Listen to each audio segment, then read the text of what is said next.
Hey everybody, just going to take a quick break from the show to get you styled up with Stitch Fix. Shopping's hard. It's hard. With Stitch Fix, you get a stylist, though, who understands your style, your size, your budget, and they do all the shopping for you. Wow. This is excellent. Shopping, I'm telling you, shopping and figure out your style, it's overwhelming. Let somebody help you when it comes to getting dressed. We don't know what we're doing, so we let Stitch Fix help us out. A Stitch Fix stylist there.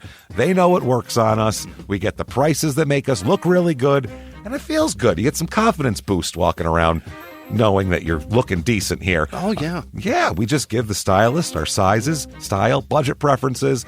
We order boxes when we want, how we want, no subscription or any of that required. And they send called Just For Me pieces as well.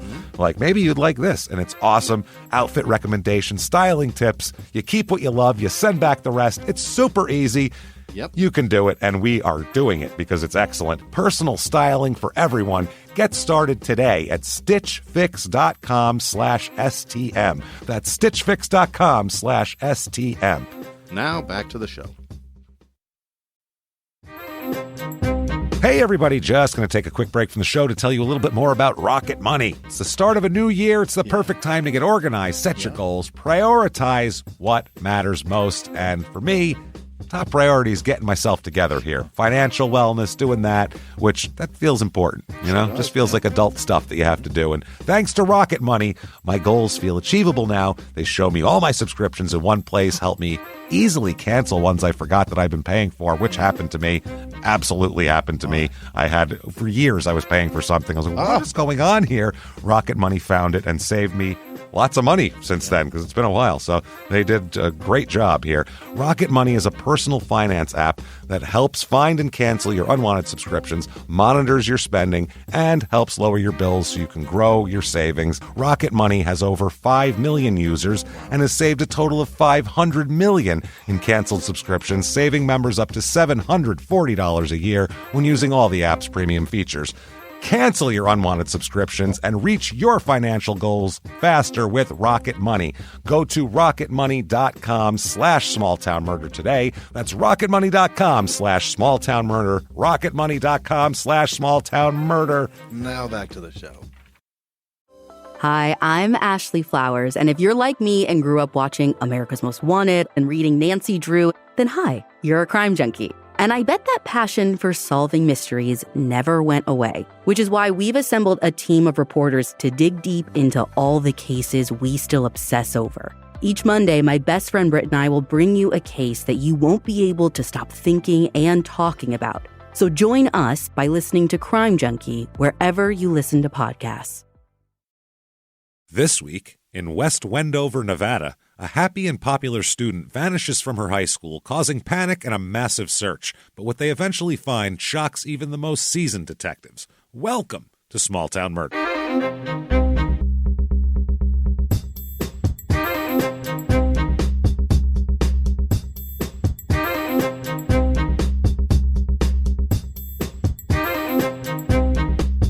Hello, everybody, and welcome back to Small Town Murder. Yay! Oh, yay indeed, Jimmy. Yay indeed. My name is James Pietragallo. I'm here with my co-host. I'm Jimmie Whisman. Thank you, folks, so much for joining us today on another wild, crazy, insane edition of Small Town Murder. We've had a lot of crazy lately. We had Canada last week.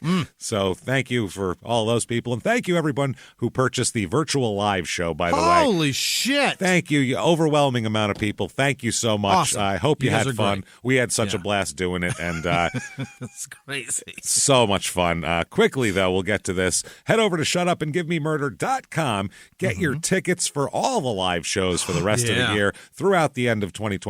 Live shows starting with May 5th in Detroit, May 6th in Pittsburgh coming up. Then we have a lot of sold-out shows. And then August the 12th in Chicago. Come out, Chicago. Let's do it. Let's make it. It's going to be our biggest show ever, hopefully, if you guys come and fill this up. I mean, it's up to you guys. I don't know. It's not. We can't.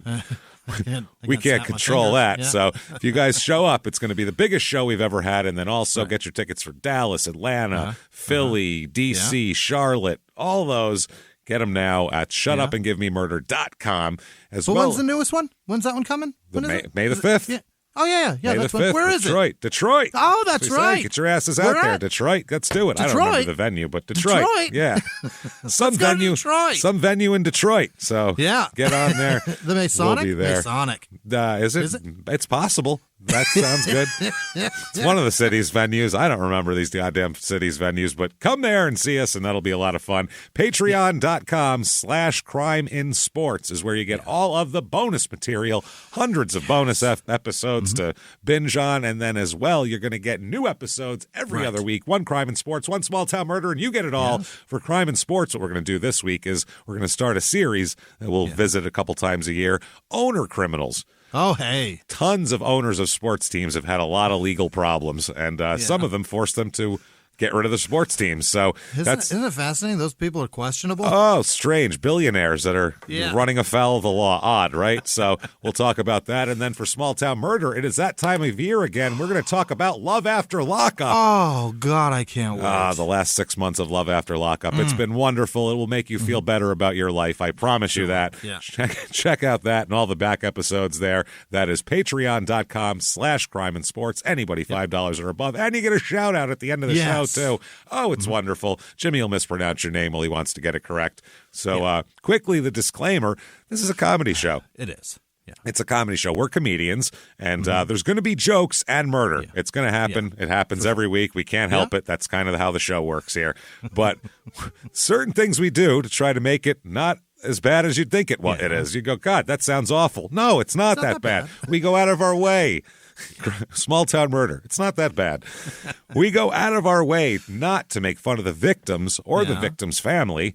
Why, James? Because we're assholes, but we're not scumbags. And that's how that works. That's the whole general theme of the show. So if you think that sounds good, you're going to hear a wild story. If you think true crime and comedy should never, ever, ever go together, maybe we're not for you. It's possible, but maybe give it a chance. Stick around.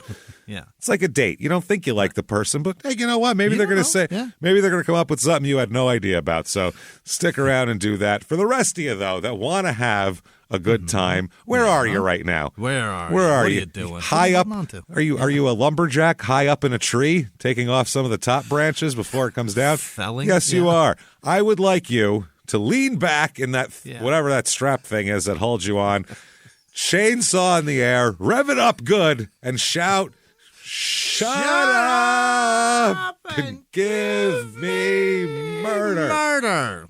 Don't fall out of the tree. That would be helpful also. If you Get back over there and grab a hold of that stock. If you plummeted to your death after that, it'd be terrible, and it would ruin the whole thing. So we don't want that. Hang on tight. That said, let's go on a trip, Jimmie. Let's do this. We're going out to Nevada this week. Oh, boy. And it's tough to, for some reason, Nevada is a hard place to find good murder cases because they all take place in Vegas or Reno because that's where all the people are there. There's very few people spread throughout these small towns, and it's difficult to find good murder cases that are well covered and have, all the info we need. But this week, we got one here. This is West Wendover, Nevada. Where the fuck is that? Far eastern Nevada. It's on that side. Far eastern Nevada. Yeah, there's a Wendover, Utah that it's like connected to kind of on the border of Utah, kind of like Kansas City's. So West Wendover on the east side. It's nowhere near anything. It's like 6 hours to Vegas in a car. It's like 8 hours to Reno in a car. Wow. So, I mean, it's really far. Almost 6 hours to Lemon Valley, which was our last episode, which is a while ago, and that was Sins of the Stepfather. It was a gross one. I remember that. This is in Elko County. Out there. Area code 775. It has several mottos. They can't figure out how to market themselves here. They're having a hard time. So they have the first one, a young city, ... an old history. Don't have Don't have ellipses in you. A young city, an old history. Okay, that's one. The next one, where the West begins.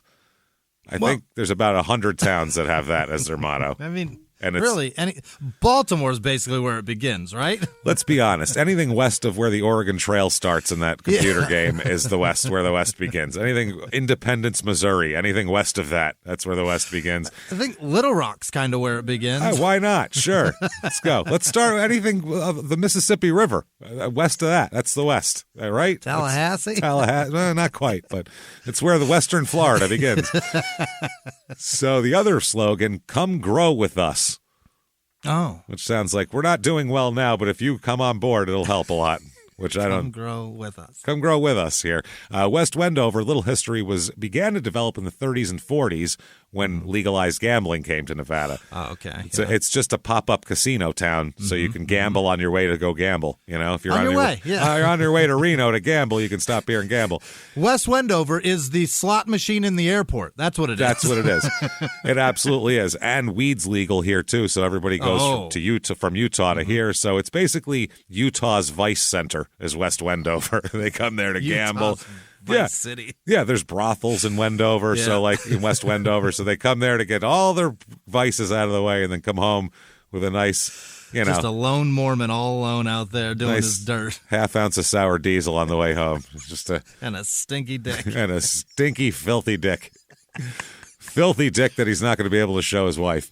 So William Smith founded a small cobblestone service station that provided like a rest stop to travelers that were crossing the desert between Utah and Nevada, because this is nowhere land. Yeah. Nowhere land. Today, this place is known as the Wendover Nugget. That's where it is, which is the gas station? Yeah, I think it's a casino here. Okay. It held the record as the oldest continually operated gaming license for a casino in the state of Nevada for 66 years.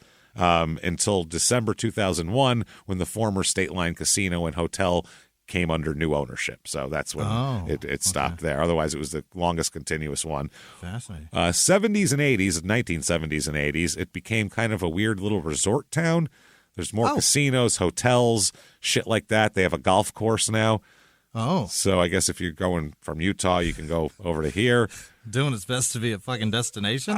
In the middle of nowhere. They're like, well, I mean, Vegas and Reno are in the middle of nowhere. But, you know, Vegas is kind of in the middle of a bunch of places. Reno's near a lake and Tahoe and all that shit. Yeah. So there's really no reason to be here. Vegas was nothing. So this makes sense. That's what they're thinking. Maybe it's that. In October 1999, the U.S. Department of Transportation moved West Wendover out of the Pacific time zone.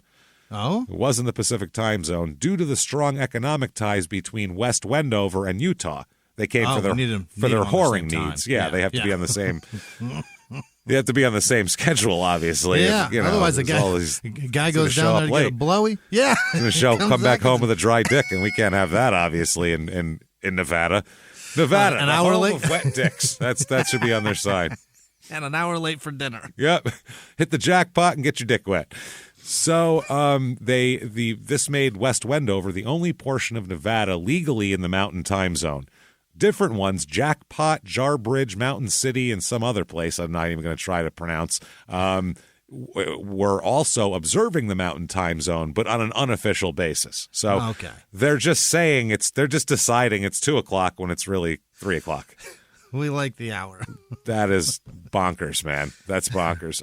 2019, West Wendover's first recreational cannabis dispensary opened, and Utah people swarmed there to get weed. So here's from a Dateline episode. Here's a quote about West Wendover. You know, when they come in and they start telling you about the town, it was a quiet, dusty, Yeah. He waves at you for miles, the big neon cowboy. Wendover Will is what they call him, and his job for over 60 years has been to tempt travelers off Interstate 80 on the Utah-Nevada border, pull them off the road into this tiny, bright dash of tiny, high desert casino commerce.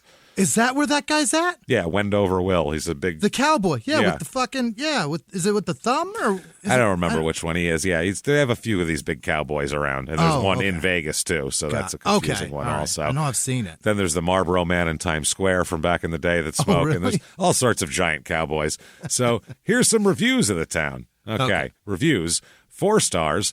I lived in West Wendover almost all my life. The casinos are beautiful, especially from the top of a mountain. I'll look down on those casinos. A lot of people from out of town come mainly for the casinos. That's what happens. It is a really small town with little activity for teenagers or kids to do. If you get in an accident, you have to go out of town. What the hell does that mean?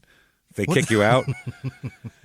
You're not a good driver. You got to leave town now. We packed all your shit. It's in your front yard. Pick it up and Get on out of here. Yourself a fender bender. Sounds like you are exiled for 2 weeks. Goodbye. Blackballed.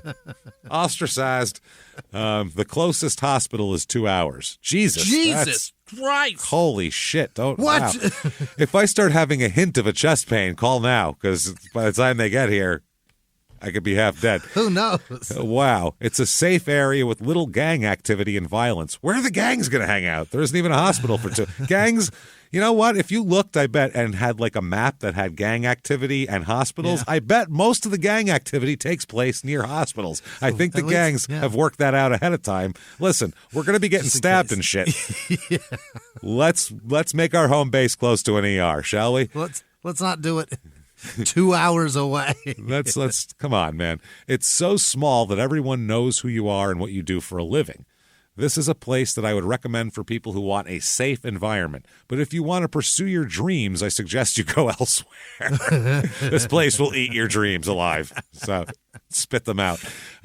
Many people here lose their passion because they get lost in drugs. That's the middle of the desert for you. Yeah. They get into drugs because we don't have anything or anyone motivating us to become a better person. I think that this town will grow one day, just not now.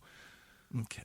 Based on what? Based on its location in the middle of the fucking desert? It's going to grow? If it's a dream sucker, it's not going to grow. No, that's where people move away from. Right. 3 stars. This town is filled with casino paradise, but not fitted for anyone under the age of 18. It overall has no other big attraction other than the casinos. It's perfect for anyone who is all up for the easy casino life. The easy casino life? What is that? What? All that buffet living. Buffet what is the hell are you talking about? I've never gambled and thought, boy, this is easy. This is so easy. Except for it's easy to give away everything you got. This is great. It's so easy to give away my hard-earned money. This is terrific. Then there is little to no crime and community is lovely. We'll be the judge of the crime. We'll tell you what the stats are. And there is plenty of crime there, as we'll find out. 3 stars, last one, 3 stars. West Wendover is a small casino town. I think we've gotten the hint here. It's a casino place. It's perfect if you're looking for a quiet, out-of-the-way place. Most job opportunities are either teaching jobs or working in many aspects of the casinos. Teaching people to gamble and deal cards. The largest grocery is Smith's, with very few other options to purchase supplies. You know you're in the middle of nowhere when people call the store supplies. Yeah, and also that there's a Smith's Deadwood. Still open. Yeah, they had one in Phoenix 25 years ago. Yeah. Salt Lake City, Utah is only 120 miles east of the town if one is looking for more resources. Oh, it's only 120 miles east? Then it's just right there. That's where the fucking hospital is. Jesus, it's practically fucking next door. People in this town, 4,517 people on this island of casino desert oasis. 56% male. Almost 57%, which is way high. It's usually about 51% female. Yeah. So that is way out of whack. And I don't know if that's the casino. I don't know if there's mines around. I don't know what's going on. Median age is young, too, 29 and a half. Oh. Tons of 5 to 9-year-olds and nobody over 85. So it's very weird. There are a lot of Mormons here, which would explain the 5 to 9-year-old explosion. The family here, 55% married, a little higher divorce rate. A lot of people, 31.4 single with children, which is normally 10%. So it's either you're Mormon and all locked down or you're out there living the easy casino life. Easy casino life. Kicked back, hands behind your head, being fed grapes by scantily clad women. Being fed a little of the green. Oh, all of it. Big blunt put up to your mouth. Race in this town, 32.7% white, 0.0% black, 0.0% Asian, 65.3% Hispanic, 2% Hawaiian Pacific Islander. That's it. Those are the only people there. You're telling me a minority is the majority? White, Mexican, Hawaiian. That's all that exists in this town, which is very weird. It's a strange mixture in the desert. And white is not the majority. That's fascinating. I mean, it's Nevada. There's a lot of Mexican people there. Yeah. Religion in this town, 40.5% are religious. I think a couple too many have prayed. It's usually 50-50. Couple too many have prayed for that last 777 and didn't get it, I think. And they swore it all off after that, probably. And the leading ones are Catholic because of the Hispanic population, but the main religion here is Mormon. That's it. Really? 16.7% Mormon. Okay. So a lot of Mormons, 0.0% Jewish, no Jewish people at all. Politically in this town, last election, 20.7% of the people in Elko County voted Democratic, 76.2% Republican, 3% Independent. And the economy here, it's got a low unemployment rate because there's tons of casino work. And it's always hiring. They're always, and they're building new ones and shit. So there's tons to do there. Median household income, though, is $41,890 a year, which is lower than the national average by a good stretch. Because the casino also likes to keep the money. They don't pay very well. And not a lot of giving. A lot of hourly wages going on there and shit like that, which is fine, but they're a little lower in casinos sometimes. Sure. So cost of living, 100 being regular. Here it's 97.4. So pretty close to normal. Not even very affordable. No, median home cost here, $247,200. So, I mean, it's lower than the national average, but not too low. And if we have convinced you, damn it, that there's a blackjack table waiting for you to deal, we have for you the West Wendover, Nevada Real Estate Report.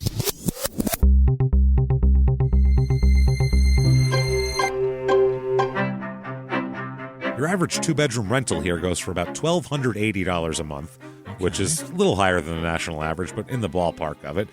Here's a three-bedroom, one-bath, 1,388 square foot house. It is light pink is the best way to describe it. Absolutely awful. Either a faded pink? Either a faded regular pink, or someone said, just put Pepto-Bismol all over my house. Just literally just spread it, and it'll harden in the sun and cause a paint-type reaction. It's weird, man. The inside of the house, the rooms none of them look like they're in the same house. Really? None of the rooms match. There's weird mix and match carpeting, mix and match colors. It needs an update. It's got a lot of fucking problems here. It's not wonderful. $275,000 for that. That seems steep. It seems steep because it's not that great. But at least it's like kind of in a neighborhood. By the way, all of the yards we're going to talk about are either dirt or yellow dead grass. There's not a speck of landscaping or grass in any of these houses. It is the desert. Nothing green.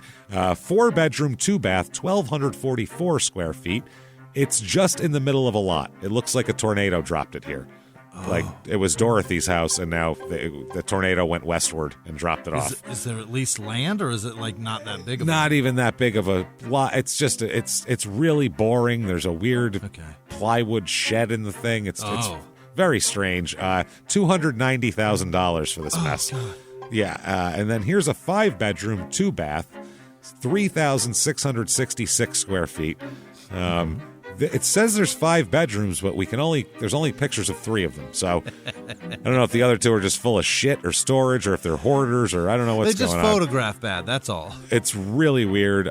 There is a view of a mountain, though, but it's just like you're in the middle of nowhere in the desert, and then off in the distance there's just like this little mountain out there. You're like, well, there's that to stare at. It's bleak. It is. It's bleak. $425,000 for this little slice of heaven on earth here. Oh my God. Yeah, things to do. Yeah. Gamble, number one, obviously. Keep working, because you got to pay your fucking mortgage on these overpriced pieces of shit. No shit. That either gamble or help other people gamble.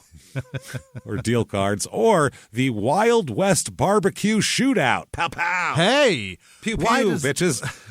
Why do you have to mix the two? Oh, this is all about that. Barbecue competitions and grill master challenges can be found in nearly every town across the Silver State, and West Wendover, Nevada is no exception. While the world-famous Bonneville Salt Flats crank up the high-octane excitement. I don't know what that is. Is that where it's at? I guess. Salt Flats. That's where people break the land speed records. Oh, okay. I've seen that. Mm-hmm. In town, you'll find thousands of pounds of ribs and all kinds of barbecue styles meticulously prepared by top grill masters, barbecue competitors, and rib teams from all over Utah, Nevada, and the West. Whole ass team? A whole team. Rib team. You're the sauce guy. You're the fucking smoke guy. You're the fire guy. Wow. You keep feeding it pellets. Holy shit. You're the cedar guy. You put a... Put like one in there just for the taste. Yeah, I guess it's this year. It brings hundreds of competitors and carnivores alike to this northeastern Nevada border town for a grill master competition you won't forget. Admission for the shootout is free and open to the public. Open to the public. As if it was a private party. What labels it a shootout? I think they're just going to have two guys, both with like smokers and grills, facing each other. It's like Bobby Flay, probably, and they call it a shootout. It's like just a duel. two fat, sweaty guys just working it, hoping their ribs are good. And when the clock strikes noon, you got to yank one off and yank it off. taste That's it. Yank it off and put it on a plate. Next up, the National Cowboy Poetry Gathering. Oh, you want embarrassment? My grandfather does this. No, God. He loves it. Oh, God, this is hilarious. It says, don't worry, bewilderment is common from folks who haven't yet experienced this week-long, town-wide, full participation celebration of authentic Western cultural arts. Yeah. However, attend and you'll quickly discover why thousands flock to The Gathering each winter. The Gathering in quotes here. Not the Juggalo one. No. This is the National Cowboy Poetry Gathering. It says it isn't just about poetry. Like the real American West, it certainly isn't just for cowboys. Yes, it is. It seems like it. They call it 6 days of poetry, music, dancing, workshops, exhibits, conversations, food, and fellowship, drawing revelers from all walks of life. So, about cowboy shit. It's for cowboys. It says the result, consider this. How many places can you encounter a ranch matriarch, Native American poet laureate, preteen yodeling champ, and bronc riding free verse slam poet all in a single show? Say that last thing again. They do have a good point. I don't know any other place where all these things are together. I will give them that. That's honest, because I've never heard of this before. How many places can you encounter a ranch matriarch, a Native American poet laureate, preteen yodeling champ, and bronc riding free verse slam poet? Hell yeah. None of those words go together. No. Bronc riding, what? Free verse slam poet. Free verse slam poet. Talking about horses and shit. I picture him doing it while he's trying to, stop a horse from bucking, Like he's a feature on a Run DMC song. But in slam poetry style. Yeah. You know what I mean? The dust fills my lungs. And the horse. It's what are you talking about? Well, I oil my 6-gun. This is ridiculous. So, I don't know what's happening, but it says you can discover horseman cultures from around the world, learn a traditional skill, dance the two-step, plan for the West's future with ranchers and conservationists, watch homemade films of rural life. This sounds more exciting. Please show me your home films of you standing in a field. That would be great. Wow. You look at that. Yeah, no, sure is wide open. Well, the guys, then all of a sudden you hear, and the horses are coming. You're like, oh, that's the free verse slam poet on his bronc. Perfect. I don't know what the fuck's going on here, but it's a tradition upheld since 1985. Cowboy poetry is a community bound together by their shared interests of a shared interest and love of poetry, music, art, and making a handcrafted life in the American West. That's what it is. Holy shit. Crime rate in this town here. Wow. If you're ready for a Western cultural bash that takes place as much on stage as off. That's the last line. That's hilarious. Okay, crime rate. Property crime is about 20% high. Holy. So not non-existent. No. High. And then violent crime, murder, rape, robbery, and of course assault. The Mount Rushmore of crime, more than double the national average. What? Shit is going down in this town, man. Calm down, you 4,500 people, and it is just mayhem in the streets, apparently. Write a cowboy poem and relax. Fuck, yeah. Maybe it's all that slam poetry. It's firing everybody up. They're getting a little too, just a little too fired up going out into the street and People are you said this about me in your poem. Well, I heard, listen, you bronc riding motherfucker, I heard you say this shit about my ranch in your fucking slam verse last week. And then next thing you know, we got battle poetry. Yeah, you got East and West Wendover, they're fighting. It's a feud between East and West, and then, and they're just out there branding everything. They're like, yo, Pacific time zone, bitch, and they make like a P with their hands, and then this, I don't know what's going on, but I don't like it. My Honda Civic has a Circle J branded on it. What the fuck? What's up, bitch?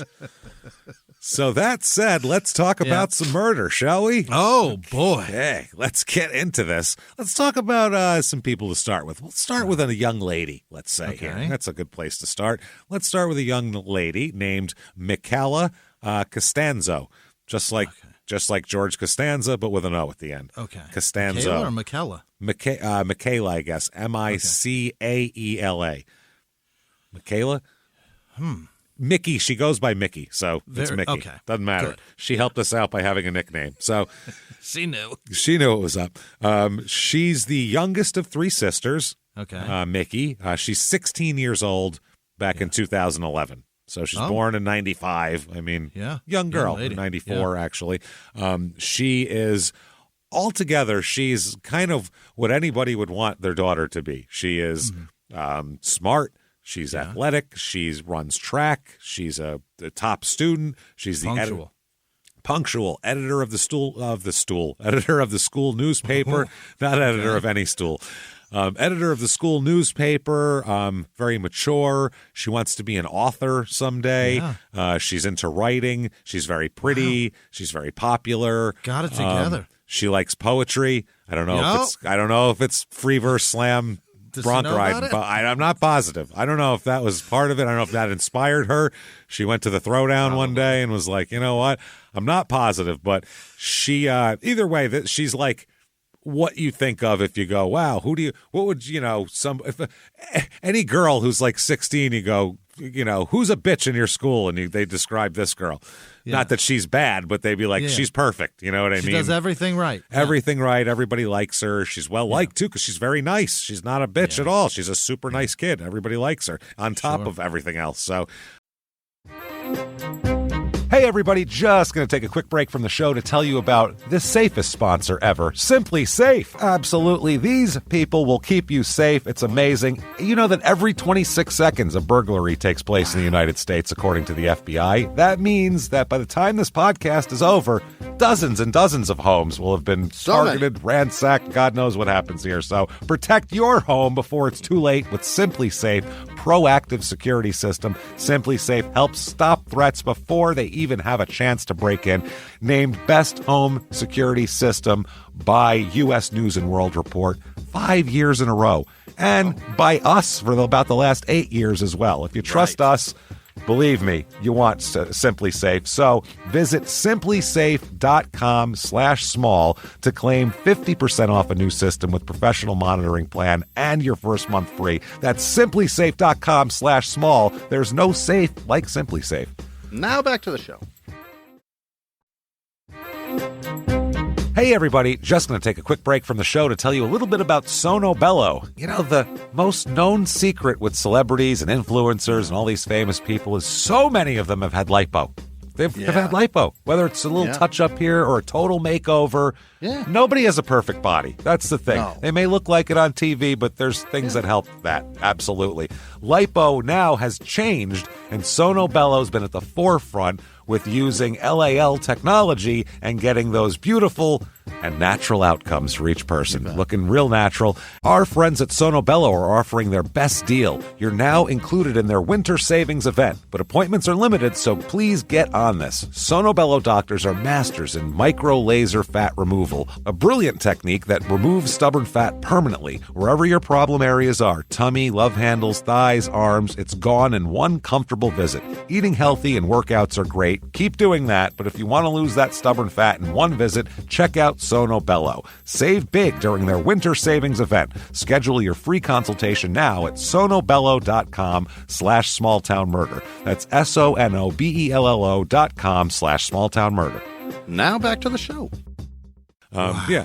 Really, really nice. Her sister said, quote, she's the one out of all three girls that I say was just going down the path you would want any child to go down. She was doing it the right way, stereotypically. Yeah. Hard-working girl that just earns everything she's got, and she's doing it. Yeah, hard-working, good athlete, very smart, does all the activities, gets great grades. Everybody likes her, sweet to people, nice to people. She's a track star. She runs track in school, and she's also known. She's always in a leadership position in any of the things she's doing. She's always head of this committee and the editor of the newspaper. People just look to her as a leader. She's just because she's very reliable and smart and dependable. So she's also plays basketball as well as track. Jesus. Track was her main thing, though. She was a star in track, and she does. She's very close with her family as well. Really wants to be an author. The middle sister DJ and her are very close in everything. They're only a couple years apart in age, and they're kind of inseparable. Okay. DJ said, I consider us twins. Everything we always did had to be together. If we weren't in the same place, we'd always had to know where the other one was at all times. Okay. So they had a very twin relationship. How much older than her is she? She's 18 at this point. So, because she's looking at colleges. So it's, She's named after the kid from Full House, huh? Probably DJ Tanner there. Yep. So possibly. Next, let's introduce a young man into the equation here. Okay. This was a childhood friend of Mickey's, known her since they were little, and were also kind of an item at one point, sort of. But like kid item. They weren't puppy love stuff. They weren't fingering each other or anything. They were just, each other. Well, I don't know. We don't know what kids do nowadays.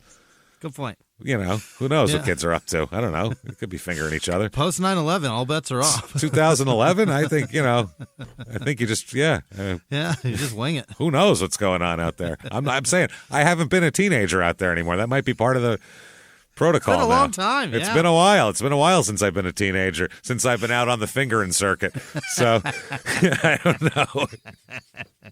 I don't know what's happening now. Yeah, could be out of touch. Who books it anymore? Yeah, no clue who books the fingering circuit. No idea. I wouldn't even know how to get back on the card anymore. How to get back on the bill. And did they grow up in West Wendover? Yeah, they're all from West Wendover. Wow. All these kids here. This kid's name, the boy, he's 2 years older, or a year and a half older, because he's 18. She's about to turn 17. DJ's age. Yeah, so they're similar in age. But I think he's maybe a little younger than DJ because he's still in high school as well. His name is Cody with a K. Yep. Everyone in his family has K names. Oh, Cody Lee Patton, Patten. Cody Lee. Cody, obviously, goes by here. Now, like I said, he dated her a little bit, dated Mickey a little bit, and they've known each other forever. But they broke up because she wasn't really allowed to date, and he was interested in somebody else, apparently, as well after a little while. But Mickey's sister said they grew up together, they were friends. Mickey was not allowed to date until she was 16, but I'm sure it was probably like puppy love, what I would call puppy love. Okay. That makes sense. Now, Cody is fucking humongous, by the way. Really? He's huge. Dude? He is, I see him listed, big dude, Cody. Big old Cody. Fucking humongous. It's fucking huge. Well, I see him listed as either 6'6" or 6'8". And he's 18? So, yeah, and he's a monster. Holy That's huge. Shit. I mean, he's huge. He's a huge guy, and he's thick, he's too. Humongous, yeah. He's a football player. Okay. He's a big, giant fucking kid. I mean, he's a huge kid. He wants to be a Marine after high school. That's his goal, to go to the Marines. He wants, the way they got close, him and Mickey, was he lived in the same apartment complex as the Costanzo family. So if you've ever lived in an apartment complex, you know that, like, whatever your school friends are and all that, your apartment complex friends, the people who live there, are the people you hang out with. Even if you have no connection with them in school at all, we're all home. You're all around the complex, so it's you're going to hang out together. It's very strange. So now he'll be described in numerous different ways, Cody, here. One person said he was best described as a bully by teachers and faculty and other people at the school. Well, yeah, I mean, he's probably just frustrated. He's 6'8". He doesn't fit here. He doesn't fit, and they said they thought some teachers were even afraid of him and all that sort of thing. But at the same time, the same person says a lot of people spoke highly of Cody, and that helped him, and he helped them in a lot of different areas, and he's very friendly and outgoing as well. Okay. So they don't know. Later they'll say, I think depending on who you were, Cody treated you in different manners. Some people he was a real asshole to, apparently, and some people sweet as can be, which is a very, very strange. But there's some hostility between Cody and Mickey somehow that builds over this time period. Who's mad at who? Well, it's a strange thing because Mickey seems to she's trying to kind of stay away from him because he's got a new girlfriend that we'll talk about. But for some reason, it just seems to be a problem. The new girlfriend, I guess, had been bad-mouthing Mickey all the time. Oh, sounds jealous. Her boyfriend's ex, and DJ, Mickey's sister, said she saw Cody play all sorts of nasty pranks all the time. This is not a prank, really. This is assault is what this sounds like. Quote, he had a little box cutter blade. I don't like the way this is starting. That's not a prank, no matter what it is now. Yeah, and he swiped it across her arm, meaning Mickey's arm. And at first, she said, I didn't even know. And then I look down, and I'm bleeding, and I look at him, and he's laughing. He just sliced her with a box cutter in the arm, just like as a joke. Like, haha, gotcha. Got Tag, me. You're it. Tag, you got hepatitis. Like, what the fuck? Thanks, asshole. Tag, get a tetanus shot. Yeah, totally. What the fuck? This is crazy. That is wild. And he's laughing. And the sister said after that, Mickey said he's not worth it, and I really don't want a person like that in my life anymore. You know, he's a dick. He's cutting her. Worth it or not, let's call the cops. He sounds terrifying. Yeah, that's assault. That's not, but sure. They don't. They're just like, well, he's a jerk, I guess. They took it more as like just a pranky type thing than, which any kind of knife wound is beyond a prank, I feel like. Yeah, if my daughter's bleeding, we're fighting, sir. Yeah, a prank would be the blade is closed and you swipe it on her acting like it's open and they're like, oh my God, and then it's closed. That's a prank. It's dangerous. It's certainly a fucked up prank. It's the type of shit my friends would do to each other as teenagers, but you wouldn't do it to a girl. No. You know what I mean? You do that to one of your asshole friends. That's to go, ha. You thought your arm was opened up. Ha ha. So, yeah, I guess from then on, Mickey would avoid Cody and not speak to him anymore. He should go to the other side of the hallway if he was coming. Yeah, because you cut me. Yeah, DJ said he grew really angry at her after that, would do things to try to make her mad just so she'd talk to him, just to get a reaction. It was a real shock to him all of a sudden to have her there through thick and thin and then never have her at all. Well, that's what happens when people are afraid physically of you because you're cutting them.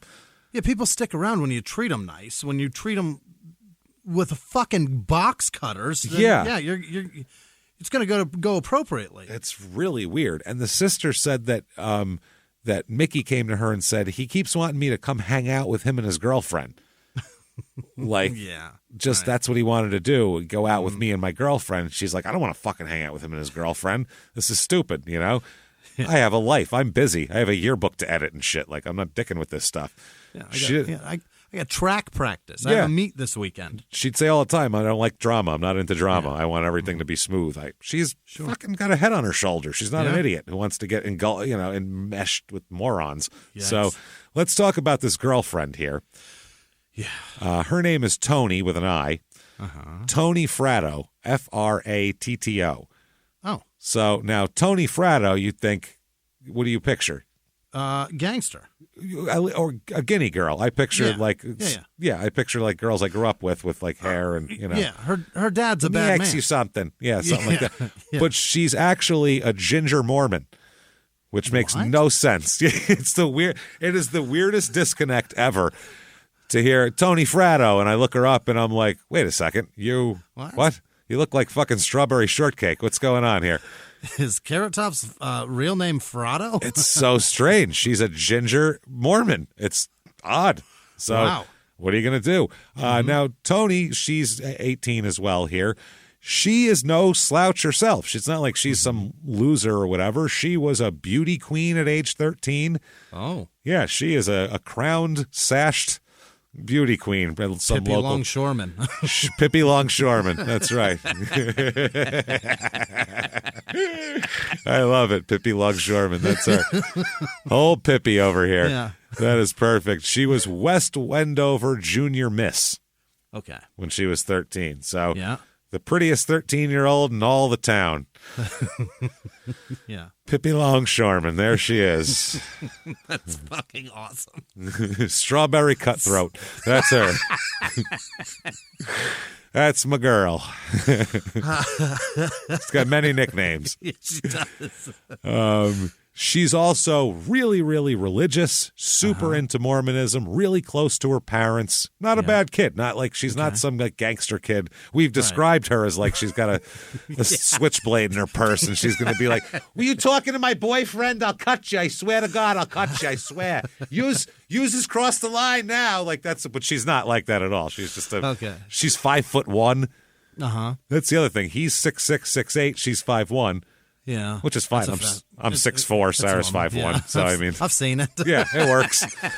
It works. We've never been in the middle of a fight, and she's like, "You're just too tall for me." I'm like, "I know, you fucking tiny midget person. What the fuck?" Like that never happens. It never comes up. It's fine. It's not a thing. Never a point of contention. It's not like we're not Bloods and Crips over here. It's fine. So she did that.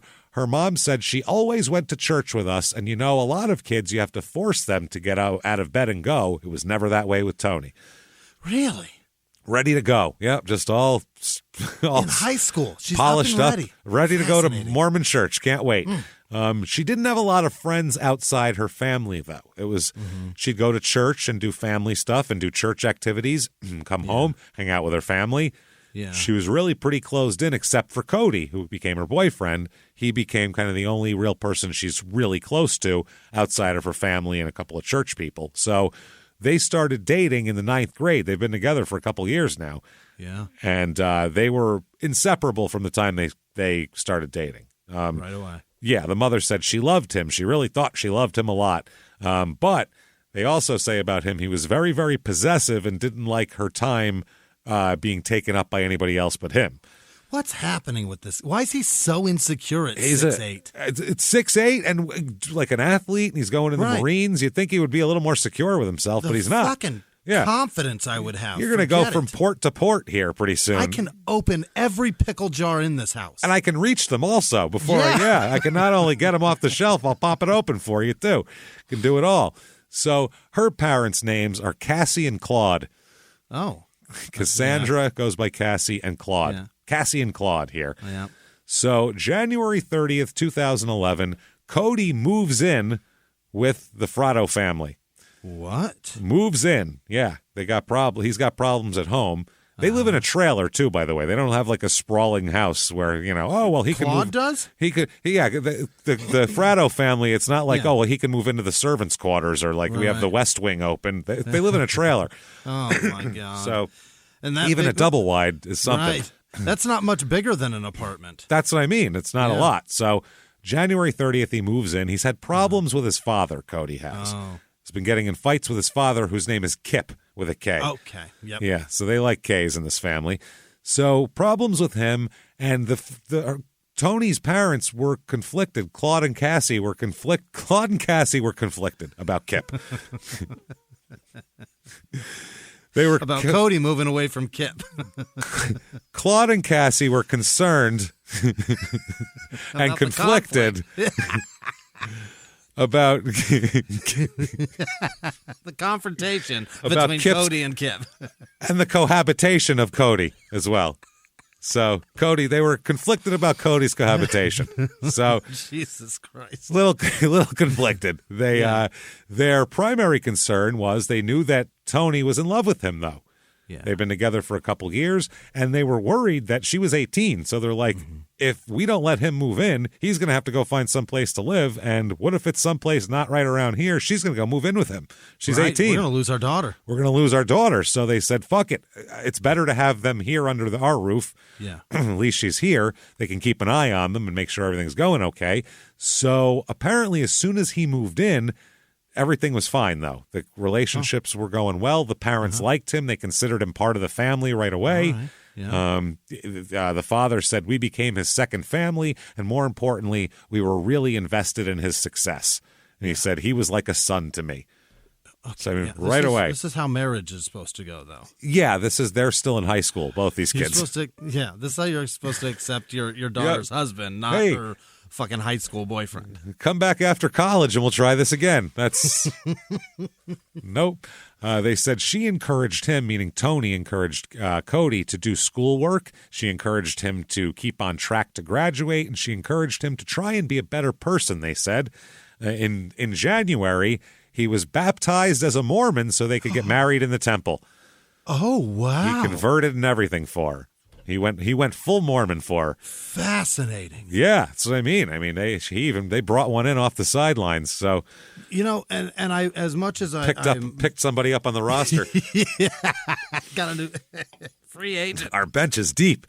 Well, walk on. They as impressive as that is, the problem is he's making incredibly adult decisions at a far too young of an age. I'm going to join the Marines, get married, be a Mormon. Yeah. These are a lot.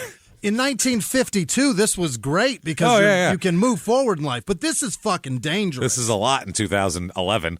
Mm-hmm. So now, Cassie Fratto, Tony's mom, said that Tony started to change the year 2010-ish. Okay. They allowed, obviously, Cody to move in here.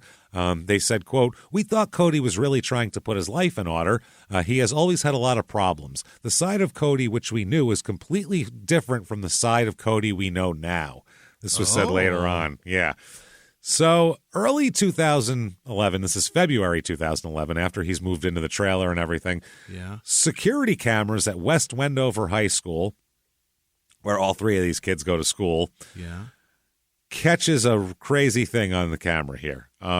They catch, this is terrifying, they catch Cody pushing Tony against a wall. What? In a violent manner, yeah. Then lifting her legs off the ground as he choked her. He choked her off the ground. He grabbed her by the throat and lifted her up off the ground against the wall. Her fucking feet were dangling. Like a fucking movie. Like a movie. That's caught on security camera. Jesus. That is terrifying. He's sick. Dude, he thought nobody was looking. You think so? Gee, I would hope so. Christ, if he was doing that when he thought people were looking, imagine when he does behind closed doors. Holy fuck. And as somebody who is with somebody way smaller than me, fucking 70 pounds and 75 pounds and a foot and change smaller, you do not. You can't do that. That they feel, no, you got to be gentle. Like, I'm very gentle with. She's a lot smaller than me. I could knock her down by running into her. You know what I mean? And that's she's not fragile. That's skipping the very obvious. You never do that to a girl thing. No, not at all. Or you shouldn't lift anybody off the fucking ground by the throat. Girl, guy, anybody. But this is. Yeah, this is even crazier. That's nuts. The fact that he can lift her up off her feet that's bonkers. That shows you right there he shouldn't. That's crazy. He has that much strength. So, and they say this isn't the first or the last time that something like this has happened. Wow. But Tony will not file charges, and the parents don't want charges filed either. The whole family says, we don't want to file charges. We're trying to help Cody. Well, the church will help him. You know, we can help him. We can help him. We can in-house. We can redeem him. Yeah, much like a diddling priest, they decided to handle it in-house. And they said, this is the parents here, her explanation was that if something like this happens, he will not be accepted into the Marines. And she said she didn't want to stand in the way of that. No, hold on. He won't be accepted. He's standing in the way of that, not you. She doesn't yet, but she has taken it as her. Yeah. It's on her. It's her responsibility. Wow. Not him to not choke people in public places or private. What but the fuck? You know, somebody said you have to realize what her goals were and her expectations, and the final result of this was to get him into the Marines because that's what he wanted. She's also Mickey's sisters, who are around Tony because DJ had gone to school with them. They remember some stuff here. They said, quote, Tony used to get so upset if Michaela was seen talking to Cody, and she would just yell and holler and say horrible things to her, meaning to Mickey. She said, don't talk to him, and she'd call her every name imaginable. Wow. Just get real nasty with her, cursing at her. Of her. Super not junior, Miss Junior West Wendover Mormon ginger girl. Right. It's got to look weird. Tiny, just a flurry of expletives coming out of her. Jesus Christ. She went from the Wendy's mascot to actual Pippi Longshoreman. Yeah, to actual Pippi. So they called her DJ. The sister said that Tony was an intensely jealous person.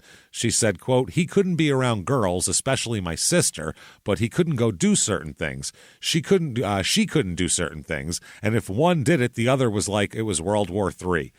The insecurities are feeding the insecurities. It is codependent city, and everybody's very insecure here. Yeah. They said that Cody was on a tight leash, is what one of Michaela's other sisters said. Quote, I must have been doing laundry or something.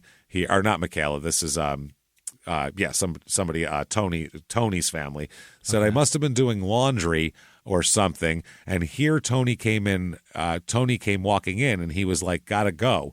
And I was like, you can't even talk to me? He was like, no, I gotta go. I can't be seen. She'll get mad. So this was like, fuck? Yeah, she's not allowed to talk to anybody, or he's not allowed to talk to anybody, and neither is she. It's like this. That's so unhealthy. It's not healthy for anybody, but especially teenagers. Jesus. Now, her best friend, Mickey's best friend, is named Tiffany Rasmussen, and she said she got weird text messages. Mickey got weird text messages from Cody here in March, and said that Tiffany said that Cody and Mickey, they don't speak anymore, so it was very weird. And Tiffany said he was wanting to do a project and saying that Cody didn't explain in the messages what sort of project, but he wanted to do something. And she said Mickey was just as confused as I was. We're like, what the hell does he want to do a project with me for now? We don't even talk. It's really weird. Like at school? Like a school project. Like we want to do a project together. And she's like, what are you talking about? So very strange how all that goes. March 3rd, 2011. It's a Thursday. Yeah. Now, I guess DJ usually gets her and drives her home from school. She's got an older sister, too, who does it if the other one's not available. And if nobody else can, Mom picks her up. So, but she only lives about a mile away from school. So so it's easy. It's easy. This particular day, she has track practice, goes till about 5:30. No one's available to pick her up. Her sister's looking at a college. Her other sister is in Las Vegas with her husband, and her parents are out of town. So she has nowhere to go. She's got to walk. She's got to walk home, but it's less than a mile, and it's track. She runs track, so she could probably fucking sprint there. I mean, it's fine. Yeah. So, she was intending to walk home. Everybody was going here. And her one sister said before we had left, me and or my husband would always pick Michaela up from school. And so we were like, are you sure you're going to have a way home? And, they said it's something they did every day. And her sister said, this is the first time I left her. And, so she said her mother, Celia, this is Mickey's mother, said, she's not your typical teenager. The girl would check in with me all the time. So we have a routine. I'm changing. I'm going to be heading out. I'm heading out the back. I'm heading home. I'm home. Yeah, so keep me updated on everything. Between track practice ending and the time she gets home, she'd get 6 updates from Mickey saying every step of the thing. And she was asked, does she always keep in touch? And her mother said, to a fault. Like, I'm much. like, okay, we get it. You're in the car and now you're home. Okay. Yeah. I figured since you were in the car, you got home. Got it. 3 wet wipes. Good for you. Terrific. Shit. So this day, she cleans up after track practice, and she is seen on security camera footage leaving the school at about 5:15 p.m. Okay. So she, as her mom works at one of the local casinos, obviously, and never gets the check-in texts and calls. Oh. Like usual. Not home. Yeah. She said, quote, she did not call me to tell me track practice was over and she was getting ready. She didn't call me to tell me she was walking home, and so I started calling her phone, and it rang and rang and rang the first time. Then I called it right back because that was unusual, and it was like you hit the ignore button. Oh, straight to voicemail. Yeah, she said, so this is not her. She's like, that's super weird. And her sister Christina was in Las Vegas, like we said, and the mother called the sister in Vegas to say, have you heard from Mickey? And the sister, Christina, said, I said, Mom, she's probably at practice. And she says, no practice. They ended and she's not home. I said, Mom, calm down. You're probably just missing her and she's probably fine. And so Christina tried calling her as well. No answer. Christina said, and I'm thinking maybe for the first time in her life, she's just being a normal teenager. That's you know? cute. Yeah. She just got distracted, is hanging out with one of her friends. They went, let's drive around for a minute. She's not thinking, let me text my mom first. Yeah. She's being normal. Christina's prayed for this day, and she's finally gotten it. She's now a normal kid. Yes. And I get that because I have a daughter who's very nice too, and she's very studious and nice, and it would be like, go do something crazy. You'd tell her, go, do something you'll regret tomorrow. I don't care. Go hit your head on something. Hurt, don't get hurt, but, go have fun. I don't know. And so I get that. She said that DJ said, my mom came in and she said, Mickey's not here. And they said, she said, where is she? This isn't funny. So DJ said, so I immediately went out and searched for her, called her friends, called all my friends. If you hear from Mickey, you need to tell me, all that kind of shit. So Celia, by the way, took off from work and she was trying to find her.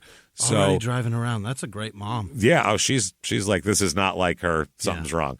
So DJ said, I called her phone real mad. And I said, this isn't funny. You need to tell me where you are. What's going on? And I just kept calling her phone, crying, begging her, please answer. Please be okay.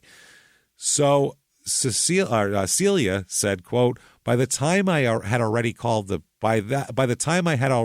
police, there was already over 80 people starting to look for her.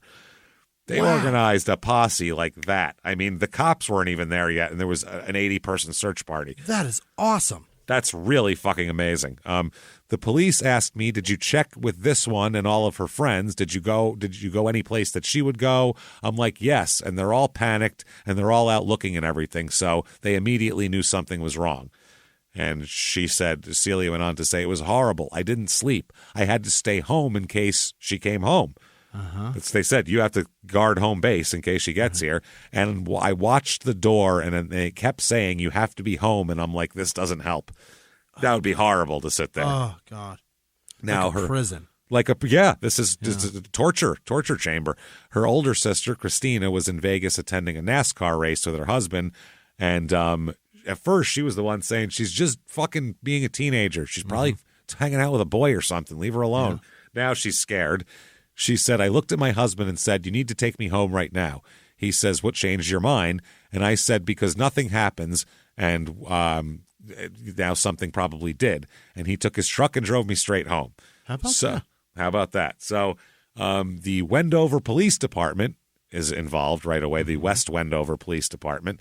The detective in charge said they started looking right away, even though she's a teenager and that normally being 2 hours late isn't a cause for a full-scale police investigation. He said, though, in this case, there's no point in waiting. The longer you wait, the bigger problem you have, the harder it's going to be to find them.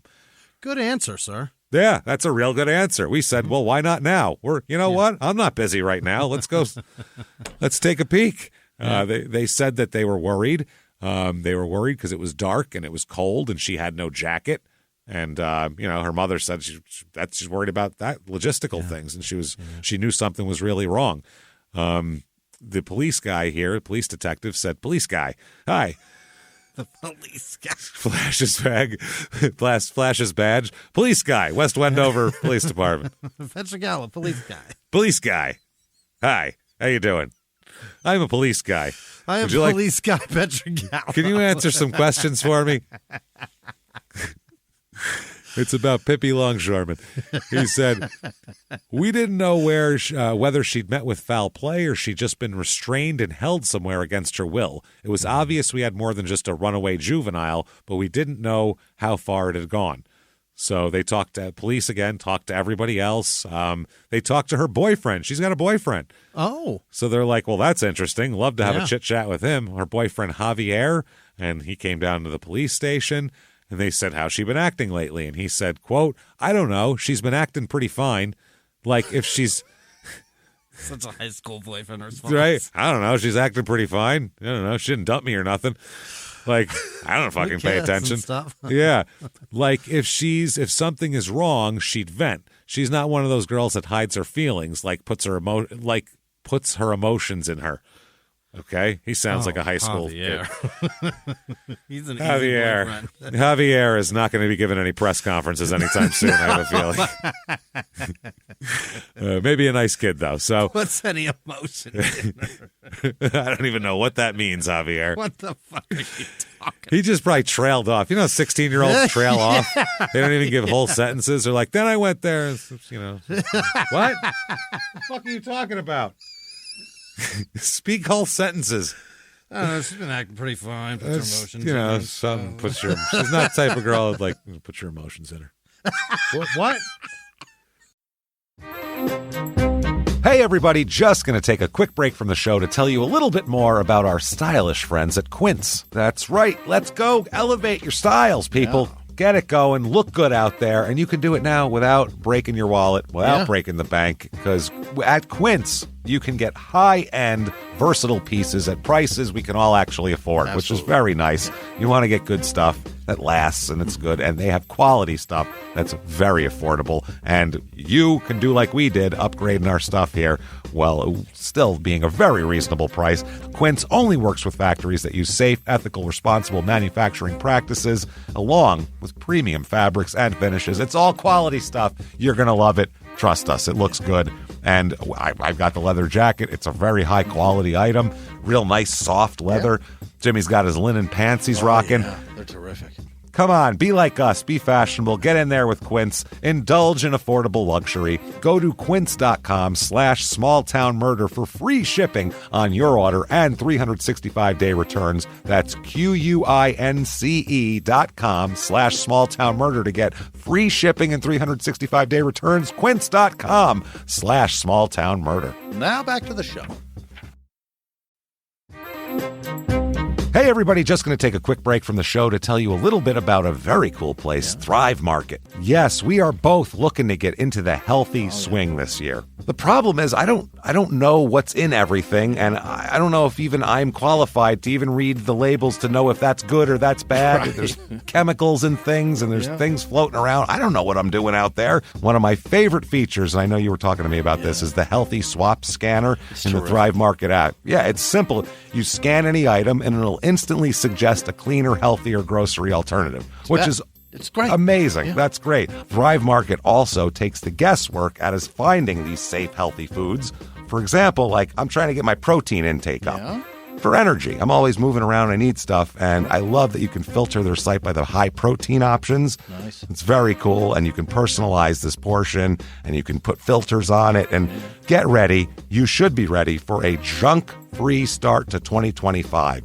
Get ready for it and head to thrivemarket.com/smalltownmurder and get 30% off your first order plus a free $60 gift. That's THRIVE market.com/smalltownmurder, thrivemarket.com/smalltownmurder. Now back to the show. Put her emotions in. I don't know. Hold on. I'm on Instagram. Wait a second. Wait, you fucking shut up. Poor Javier. He didn't do anything wrong. So maybe he did. We don't know. But at this point, we don't know. At this point, so, he's just talking. Police said, well, let's check out Mickey's cell phone. She always has her cell phone on her. She keeps in touch. Maybe there's recent calls, texts, something that would give us a clue of something. And so they pulled up her cell phone records.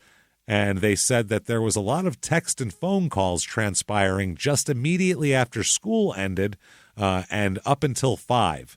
Mm-hmm. And they said they abruptly stopped at the time she had left the school. Okay. So that makes them think that whoever she was texting with is who she's with at that point. Yeah. So, they said so they were pinging off a local cell phone tower, all from one number.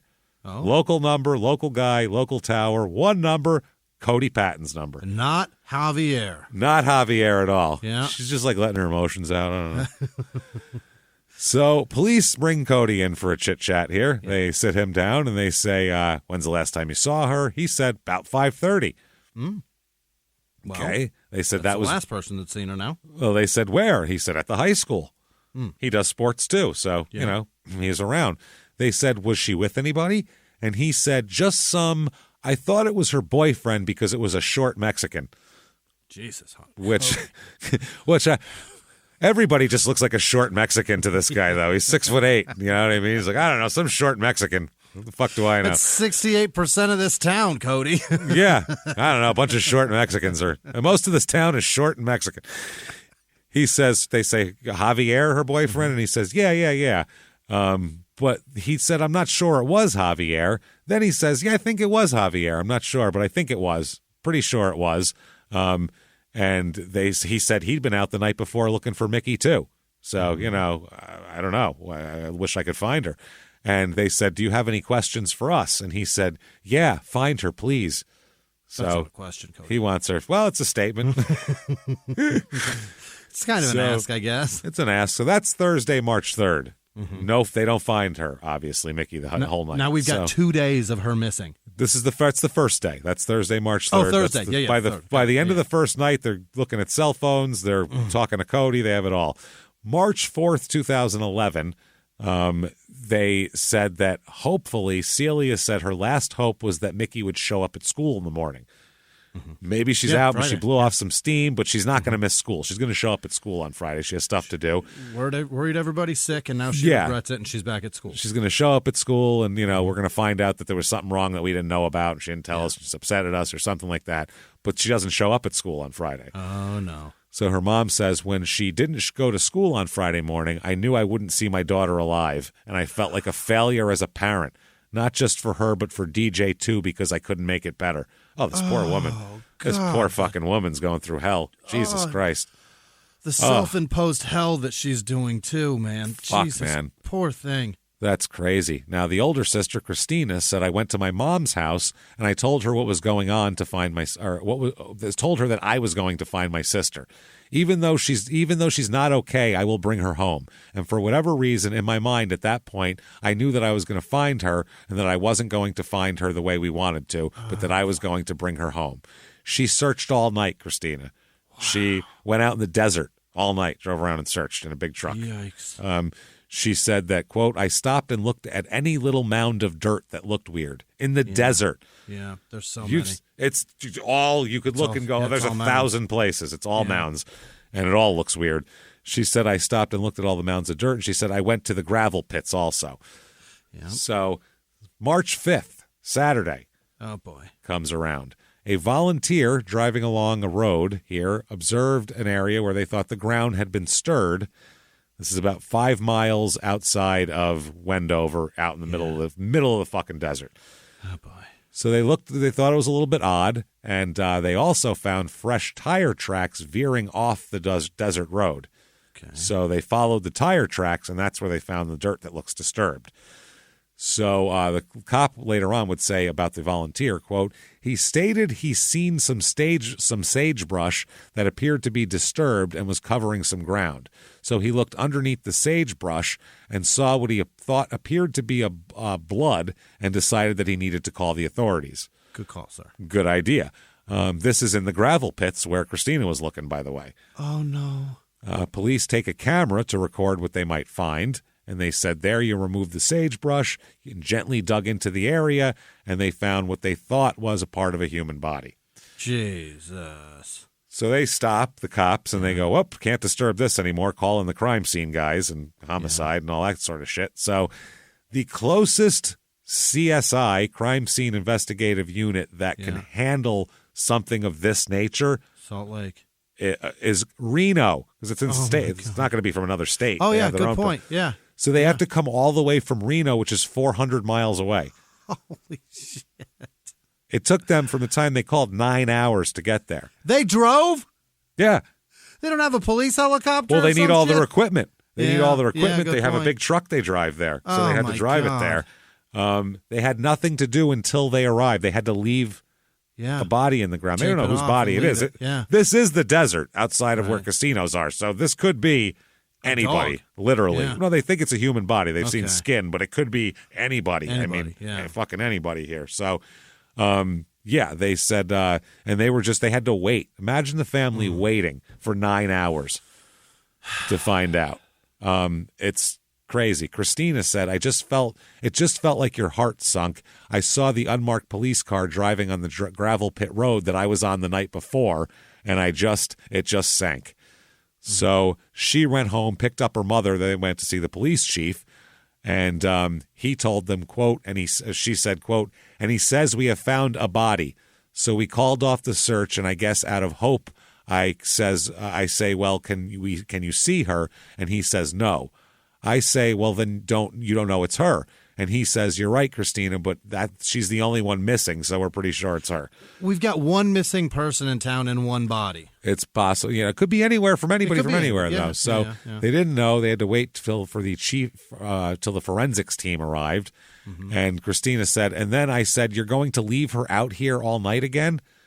Like, that's, can you imagine Christina, that? What do you, yeah. That's horrible, we though. We have to. We'll guard it, but I mean, yeah. She said, and he said, yes, we have to. And I remember saying that I'm not leaving. And he told us we had to. And I said, I'll have somebody. He said, I'll have somebody out here all the time. And I said, it shouldn't be strangers. She shouldn't be left with strangers. She's got a point. Everybody would feel like that. Yeah. And she said, for them to look at me and tell me we'll all be here, she won't be alone, made me feel pretty good, I guess as good as you can feel. Mm-hmm. So, yeah, the discovery was outside the city limits, so it was outside of the jurisdiction of the sheriff's department there in Elko. So they had to – it was a mess in terms of whose jurisdiction this is. Yeah. They said, quote, they started sifting and it didn't take very long once it started. And there was definitely Mickey in there. I mean, she's only been there a couple days in a shallow grave beneath a clump of sagebrush. God, that was there. Yep. The cops even said, quote, it was very emotional. The age of the victim and the brutality, I guess disturbing would be the word. How bad? Well, she'd been beaten, throat slashed, cut, stabbed repeatedly. What? Just terrible, as she looked like she'd been destroyed a little girl. Destroyed her. They said, quote, several jagged slashes across her face, neck, and head. Yikes. Oh, that's horrible. They said the blood loss had saturated the ground underneath her. It was very aggressive. It was not a precision type of injury. This was just a hacking, frenzy. Yeah. hacking a poor girl apart. That's all it was. There was nothing to do with, this wasn't, like I took her and cut her throat like a Colombian drug hitman or something. And that's brutal, but at least it's fairly humane and fairly quick. This is a horrible, brutal attack. Yeah. Brutal attack. They also said, quote, there was a zip tie bound around her wrist. Why do you zip tie her and restrain her and then do that? This is fucking horrific. They said it indicated to me that she was restrained and more than likely taken from the school against her will. So now they're thinking it was a kidnap situation. Yeah. Oh, my God. So the chief medical examiner for the county pointed out bruises on her back as well, bruises all over her where she'd been beaten, stab and slash wounds to her face and neck, including one that cut her jugular vein. And the cause of death is bleeding to death from these wounds. Right. Her backpack is found near her body as well. Personal effects, things like that. Celia, mom, said, quote, the one thing I will never forget in my entire life is watching my daughter, DJ, scream. The scream I haven't heard even from her as a baby and fall to the ground in shock and disbelief. She physically did what I felt like I wanted to do, but I couldn't do because I'm the mom. I had to keep myself together. I had to be the strong one. That is horrifying. Jesus fucking Christ, these poor people. This is terrifying. So, wow. She said it was sorry. She said it was horrible. She said this is not over yet until the person or persons responsible are brought to justice, she said. Yeah. She said, I wanted to see everything. She said, really? I saw every autopsy photo that was taken of my daughter. I guess she said everybody grieves differently. Well, she said, I saw it all because I didn't want to go into the courtroom and see my daughter like that. Good answer. She wanted to know what she was expecting, and she said, for the first time. I didn't want to see it in public with everybody else, and it would have been – I mean, that's also a form of self-abuse. Yeah, you're just abusing yourself because you feel guilty. So you're like, well, I'm going to torture myself with every single fucking moment of this that I can, which is horrifying. But she also doesn't know that they're going to show every picture in court, too. You know what I Yeah. mean? She just wants She to doesn't see wanna all be- of them just in case it's one that she didn't see. Doesn't want to be surprised. Yeah. So they have no hairs, fibers, or fingerprints. They have nothing. Of her? Of a perpetrator. Okay, yeah. They have nothing like, okay, there's a foreign piece carpet sample. Here's Everything's her, yeah. no hair. They have nothing to go on pointing to anything. They said, quote, we started doing a little digging. We went back to the school. We obtained some video surveillance. Okay. Now, one of the officers going through the surveillance video found a grainy image of her just outside the girls' locker room with another person. Okay. So they said just prior to her leaving from the back of the school, we saw Cody Patton leave the same doorway. Oh. That's not good. But he did say he saw her at that time. Yeah, he did. He did. Yeah. They said that Cody Patton was probably the last person to have seen her due to the fact that she had left through the southwest doors and he was in that area. Which, That's again, not good for Cody. not good, but it's also exactly what he said. Yeah. So I saw her at school at 5:30. So if he didn't see her at school at 5:30 and they didn't see him in there, they go, why did he say he saw her at 5:30? So it makes sense. They said, though, why didn't Cody tell them that that's where he saw her? So they went to Mickey's mother. They went to Celia to try to find out a little more about Cody. You know, what the fuck? What's up with this guy? So they said, one cop said, Cody is a very interesting young man. That's not great coming from a homicide detective. Not at all. Cody could be the sweetest person in the world and then turn right around and just not be okay. Cody had a tough temper. Cody has a hot temper. So he does. So they want to talk to Cody again. Yeah. With the video and all that kind of thing. This time he's brought in by his dad, Kip. Kip and Cody. Oh, the ones that don't get along. They don't even get along. He moved out because they don't get along. Yeah. So the cop who was interviewing him said, he looked like your average high school student to me. Tall, lean, clean-cut, polite. He was very self-confident. Really? Seemed fine. Yeah, which is strange for a guy who's so jealous and everything. It's very odd. Self-confident. Self-confident.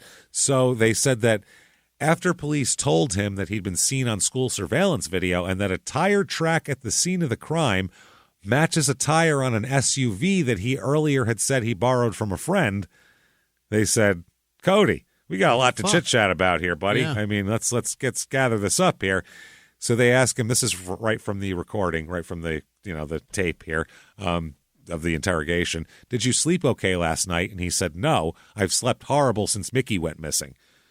And they said, how come? He said, it's one of my friends. So he tells us the same shit he said a few days earlier. He was calling and texting Mickey, asking for help to move some car parts. Why? I don't know why. I don't know why he'd be like, I need to move some car parts. I'll call my ex-girlfriend who I don't talk to anymore. Who I'm not allowed to talk to anymore. Doesn't want me to. My current girlfriend will get pissed. Yeah. That's who'll help me with the car parts. That makes no sense.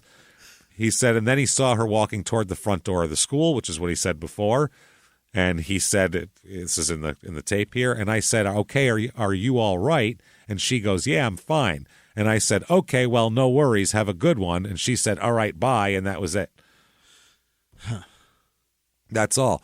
He said he had seen her at the front door of the school with her boyfriend, and everyone else had last seen her exiting out of the back door of the school.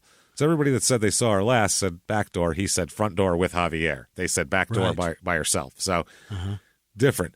Not to mention, obviously, the security footage shows that Mickey was walking toward the rear exit, not the front exit, alone. So they said, he said, what are you getting at? Cody said. Okay, so what are you getting at? Because they explained this to him. Everybody else said front. You said back. What the fuck? Or everybody else said back. You said front. They said, what I'm getting at is you're not being totally truthful with us. And he says, yes, I am. And they say, no, you're not. Literally. Yes, I am. No, you're not. Yes, I am. Am too. Am not. Am too. Am not. Okay, we need a break. So they said, look, there's the video. They said the video from the school indicates to us that you were waiting for her. He said, I wasn't. He said, because that was the time they said, because that was the time she disappeared and that was the time she died and you were involved.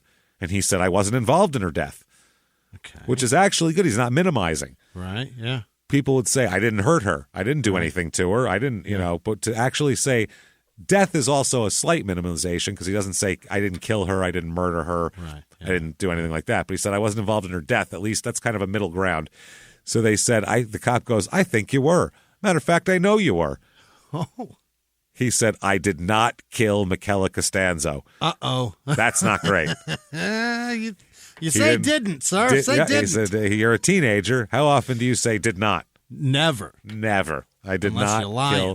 Full name and everything. But he did say kill at that point. So they said, they said, quote, I don't think you planned on it. I don't think you intended to. And he said, I didn't. I didn't do anything. Okay. So then Cody says, but we got to take a break. He says, you told me I could stop whenever we want. No. I want to spend a minute alone with my dad. Oh. I want to talk to my dad for a minute alone without you fucking guys here. Most recent time I've seen that was real bad. That never works out well. Yeah, Chris Watts had the exact same talk. It happens all the time, actually. I know, but that was an ugly conversation that he had. Well, I watched one recently where these people killed this girl, and the one kid, that's how they cracked him. He finally said, well, let me call my mother.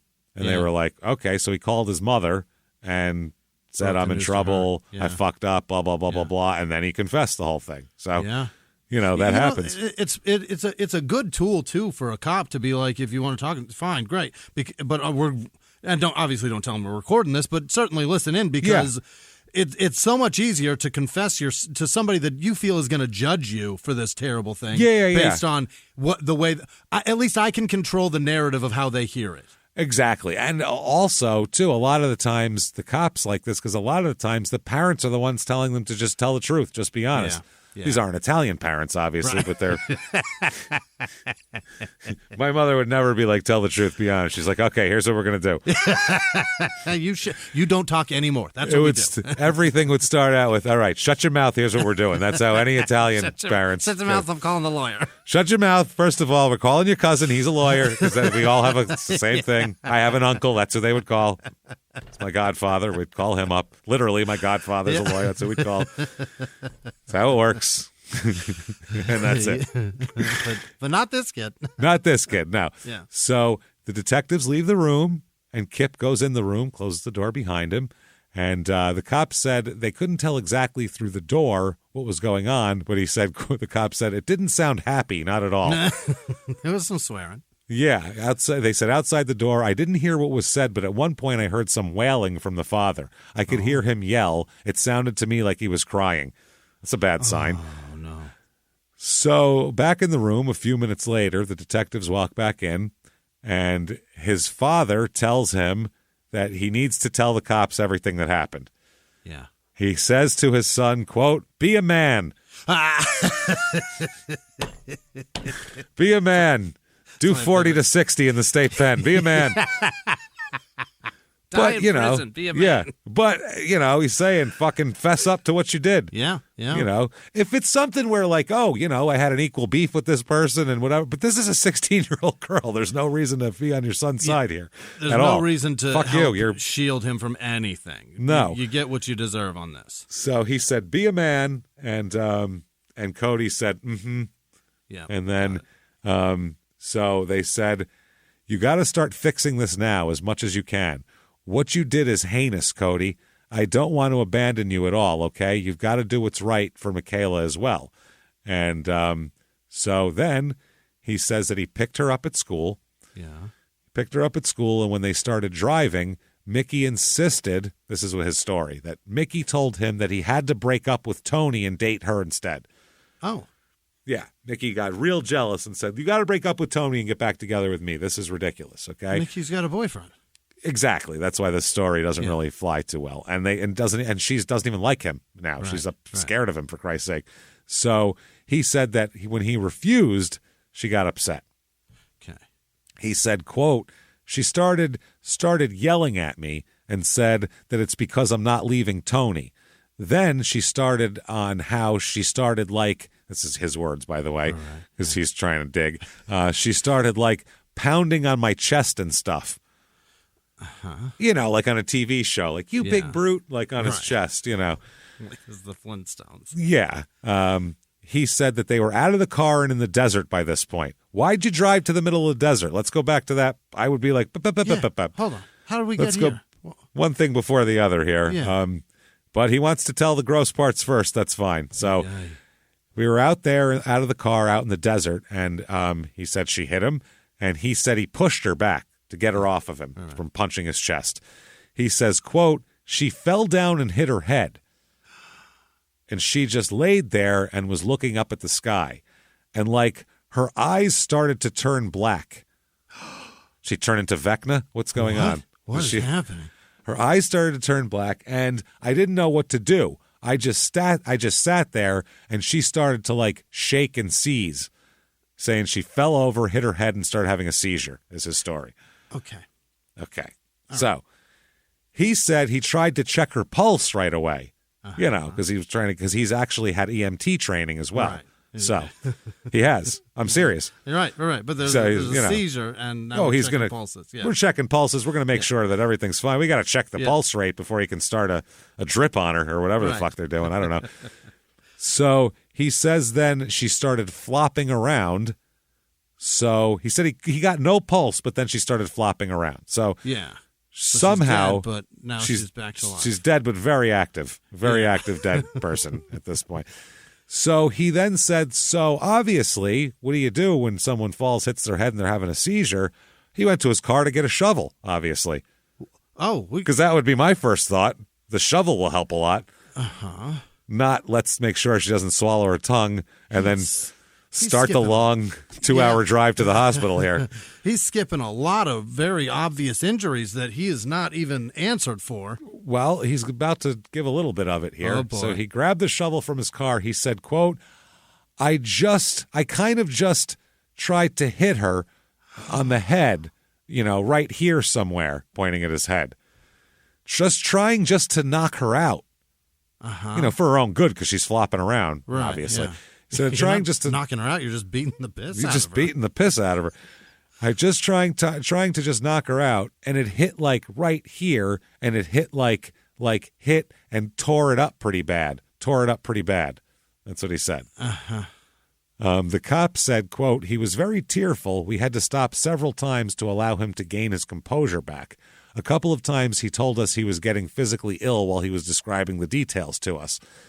But then he continues, and he said he panicked.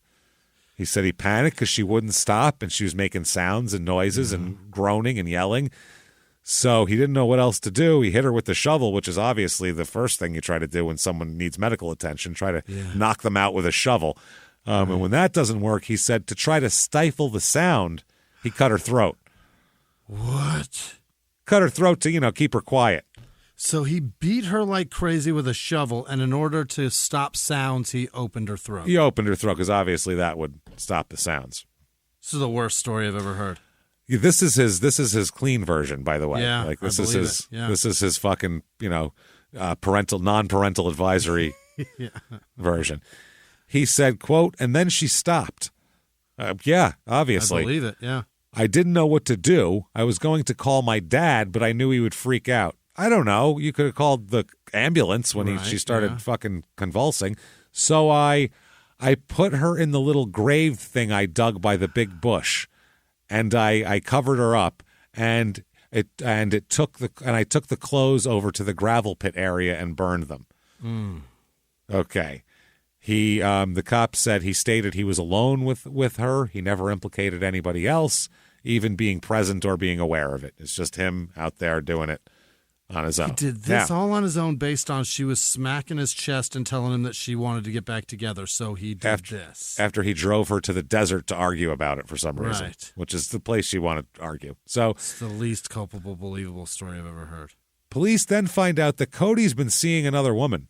Oh, he's been cheating on old, what's her fuck? Apparently, yes, with an older woman. Oh. Yes, an older woman. And apparently her name is Wendy, so Wendy from Wendover. Stop it. He dates a girl that looks like Wendy and then dates Wendy from Wendover. This whole thing, and he's got Kip Cody and This is crazy. Fucking Claude and Cassie conflicted over Cody's cohabitation. The whole thing's a mess. This is unbelievable. This whole thing's a mess. So they find out that not only is he dating an older woman, but guess what? She owns an SUV with tires that match that. And guess what they found out from her? He borrowed that SUV on Thursday, March the 3rd from her. Get fucked. Oh, yeah. So they said that Wendy said she knows both Tony and Cody. This is the other woman. She will say that she loaned her white SUV to Cody earlier that day because he needed it to move from some wood and metal from the school. He's doing a lot of moving shit. A lot of moving shit, packing shit, moving shit. It's interesting. He was supposed to return the vehicle by 5 p.m. Mm-hmm. But at 5:45, now this Wendy, she needed the car to get to her son's basketball game. Where's the fucking guy with the car here? She's got a kid that goes and plays basketball? Big enough to dribble. Old enough to have a kid that dribbles, This is a 30-something-year-old woman? We don't know. So she texted him to ask him where he was. Mm-hmm. She said, quote, he said he was not finished. He said, I'm still moving things. But then he didn't bring the car back till 8:45 p.m. Oh. She didn't hear from him or anything, and then he finally pulls back in at 8:45, and by that time, he had Tony with him at 8:45. Uh-huh. So he dropped the car off with Tony there. When police say we'd love to take a look at that SUV and see if we can search that, they search it. They find a clothesline. They find a used bar of soap as well. Both of these items were not in the vehicle when she loaned the car to Cody, by the way. Okay, so clothesline and what else? A used bar of soap, to clean the blood off of you. Yeah. When you go return a car. Right. And a clothesline probably to tie her up, I would think. There you go, yeah. So, when they hear all of this and Cody's confession, obviously they go ahead and cuff Cody up. Yeah. They cuff Cody, and you'd imagine Claude and Cassie are going to be, confounded by this whole thing, at least. So they said Patton has been enrolled as a student in West Wendover Junior-Senior High School and has been attending until the time of his arrest. That's the press release.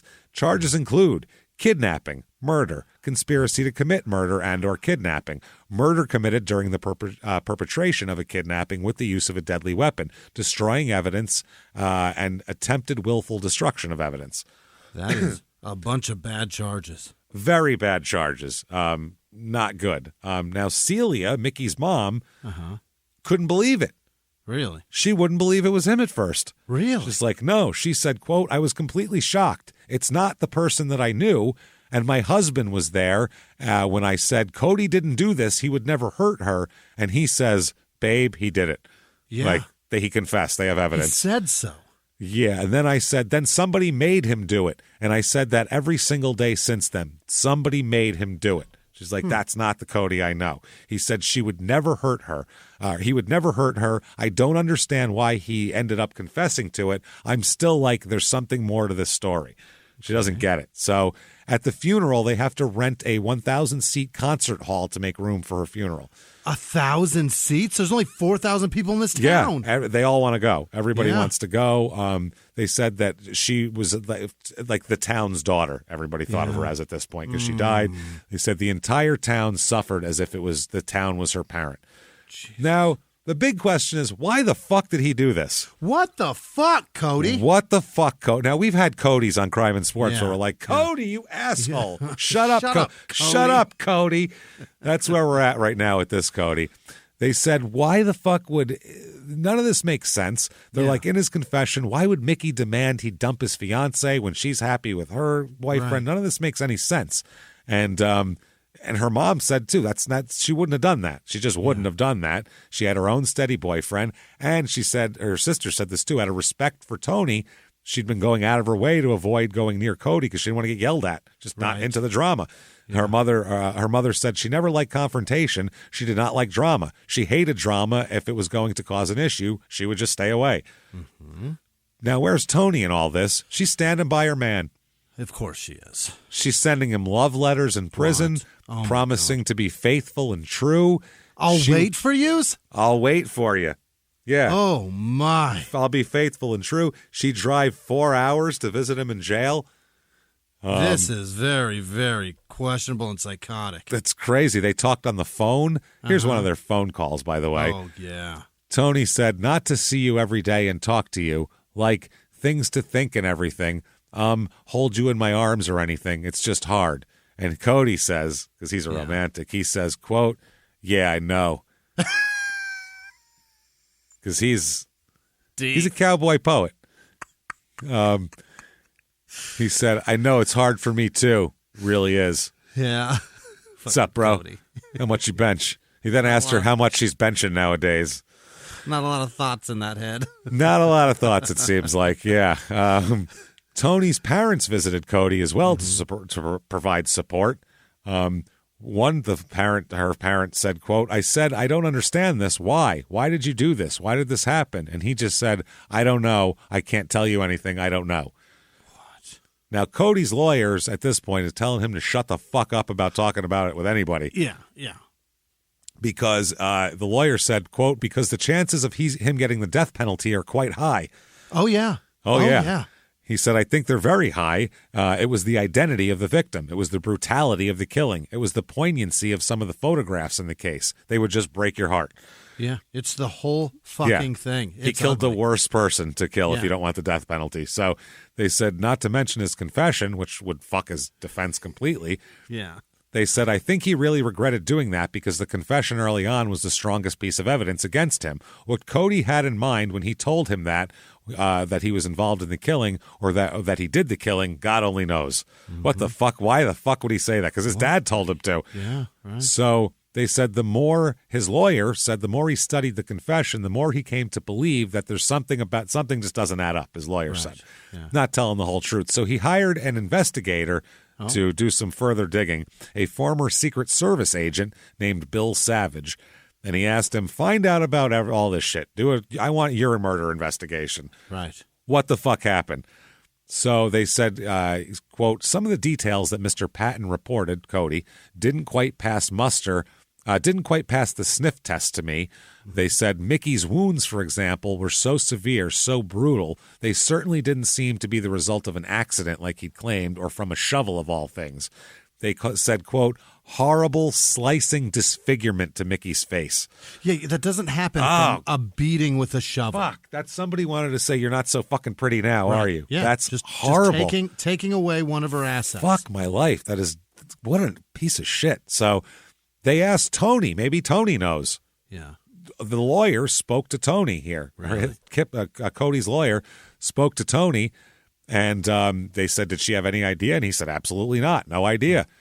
They said, how would you describe her? And he said, I would describe her aspect as deadpan. I would describe her as emotionless. Okay. He said it was odd, very odd.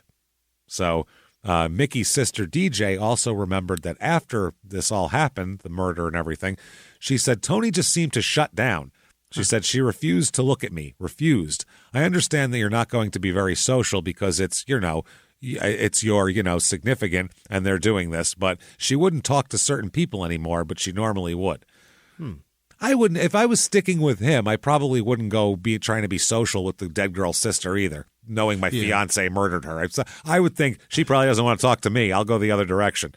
I kind of don't want to even be in their eyesight because they probably don't want to see me because then it reminds them of Cody. That's what I'm saying. So totally fucking. So April now comes the next month, and Tony goes to have a chat with Kip. Okay, this is Cody's dad here. She didn't tell her parents she was going. Her parents were out of town. She went wearing her pajamas and just took off in the car with him. Now, emergency talk. Well, not quite together. They're going to Cody's lawyer's office. Oh. Okay. Tony said she has some stuff she needs to tell that might help Cody. Oh. Okay. Now, this is from the recording. They said, are you willing to proceed? She said, I think so, yeah. All right. So they said, am I to believe that you were in fact present when the girl got killed? Okay. And Tony says, yes. And, she said that started with a text from Cody saying, quote, I have her. Oh, God. meaning he grabbed Mickey and put her in the SUV. Uh-huh. Okay. He wanted Tony to join them, she said. Cody picked her up. She said the three of them drove around and ended up at the gravel pits. Okay. Then Mickey and Cody got out of the car, and she said that Mickey started yelling at him and pushing him. Uh-huh. She says, quote, I looked away for like a split second and then heard a loud thud on the car or whatever. So I got out to see what happened. They say, well, what did you see? And she said, Michaela was on the ground and she wasn't really moving at that point. She said at that point, Cody started digging what appeared to be a grave. Already. Just pushed her and was like, well, dig a shallow grave. Like this doesn't match the story anymore. Joe Pesci in Casino didn't dig this many, like that quick of a fucking grave. You know what I mean? Yeah. Jesus Christ. She said, and when he'd finished, he started digging the grave. And when he'd finished, she said Mickey was lying in a semi-conscious state on the ground. Tony said they both started kicking and punching her. This poor girl. And then hit her with a shovel. Uh-huh. She says, quote, she wasn't moving, and so we moved her to the grave, and then we were kind of standing there deciding what do we do? We didn't know what really we had just done. And they said, okay. And she goes on, this is fucking horrible, quote, I remember like holding down her legs and we had slit her throat. Why hold down her legs if she's already out and unconscious? That's what I mean. You don't have to hold her legs down at that point. Oh, my God. So they said, who cut her throat? And she said, it was both of us. Oh, I don't know how two people hold one knife, but Nope. It was both of us. So that's a bad one. It's both of us is not great at all here. She just fucking admitted to murder. Yeah, it's wow. So they said, yeah, I remember her not moving. We were freaking out. We didn't know what to do. I wasn't mad. I was kind of frustrated, but I wasn't mad at her. I don't know what I was thinking, she said. Wow. Now, Cody's lawyer said she wanted to come forward with it. She was having a hard time with it. She didn't want Cody to have to pay for something they both participated in. So they go on to say, all of a sudden it changed from one crazed killer to two people who committed a homicide, and it gave us something to point the case toward other than just Cody's, what the fuck, why did he do this? Yeah, and she thinks she's helping him. All she's doing is just damaging both of them so much further. And she's also thinking she's not talking to the cop, she's talking to a lawyer, so she's fine. But she doesn't have any privilege with that lawyer because that's not her lawyer. That's the problem. He can tell anybody. He can release that to the press if he wants. So they search under Tony's trailer. Oh. They find the knife. Uh-oh. She had it. It was burned, by the way. They tried to burn the knife, I guess, to burn any DNA off it or whatever. Okay, they burned it, along with some of Mickey's possessions and a shovel they found under there. They just hid everything under the trailer. Now, Tony's parents don't believe it. No? Right away. The mother said, my immediate thought was she's been coerced into saying this. They think we leave this guy who's got a son who's, might be on death row soon, picks our daughter up, takes him to this lawyer's office, and they get her, you'll really help Cody if you say this. So, I mean, I could see it. They think she's a perfect little Mormon beauty queen. What the fuck? She's not doing this. But she also had the shit at the house. Come on. That's the thing. They said, well, they asked her, you thought somebody made her do it? And they said, yeah. And they said, well, who would have made her confess? And they said, Cody's dad. Oh, yeah. He's got everything. They said she didn't believe that she's confessing to law enforcement. She's just talking to attorneys, asking them if it's going to help. But they also have two very different stories, by the way, obviously. So they said, the mother said, I don't believe that she had anything to do with the knife. There was no fingerprints, no DNA, anything to indicate anything that she was there. They said the striking her with the shovel was an order from Cody. Oh. That's what the mother says. That's what they always say. It's an order from Cody. Now they start saying that he always gives her orders. He's very possessive. He's physically intimidating, more than a foot taller than her, often angry and abusive. They said he would yell at her. He'd be pushing her around. He would be pretty strange, restraining her, throwing her down. Uh-huh. Why are you allowing this? That's a good question. In your own house. He would be buried under my fucking trailer. Yeah, not for a sure. Shovel. Yeah. Right. Him. It would be him under my trailer. I put him in the desert. Fucking smile and happy to tell you about it, too. So They said that they think Tony was abused.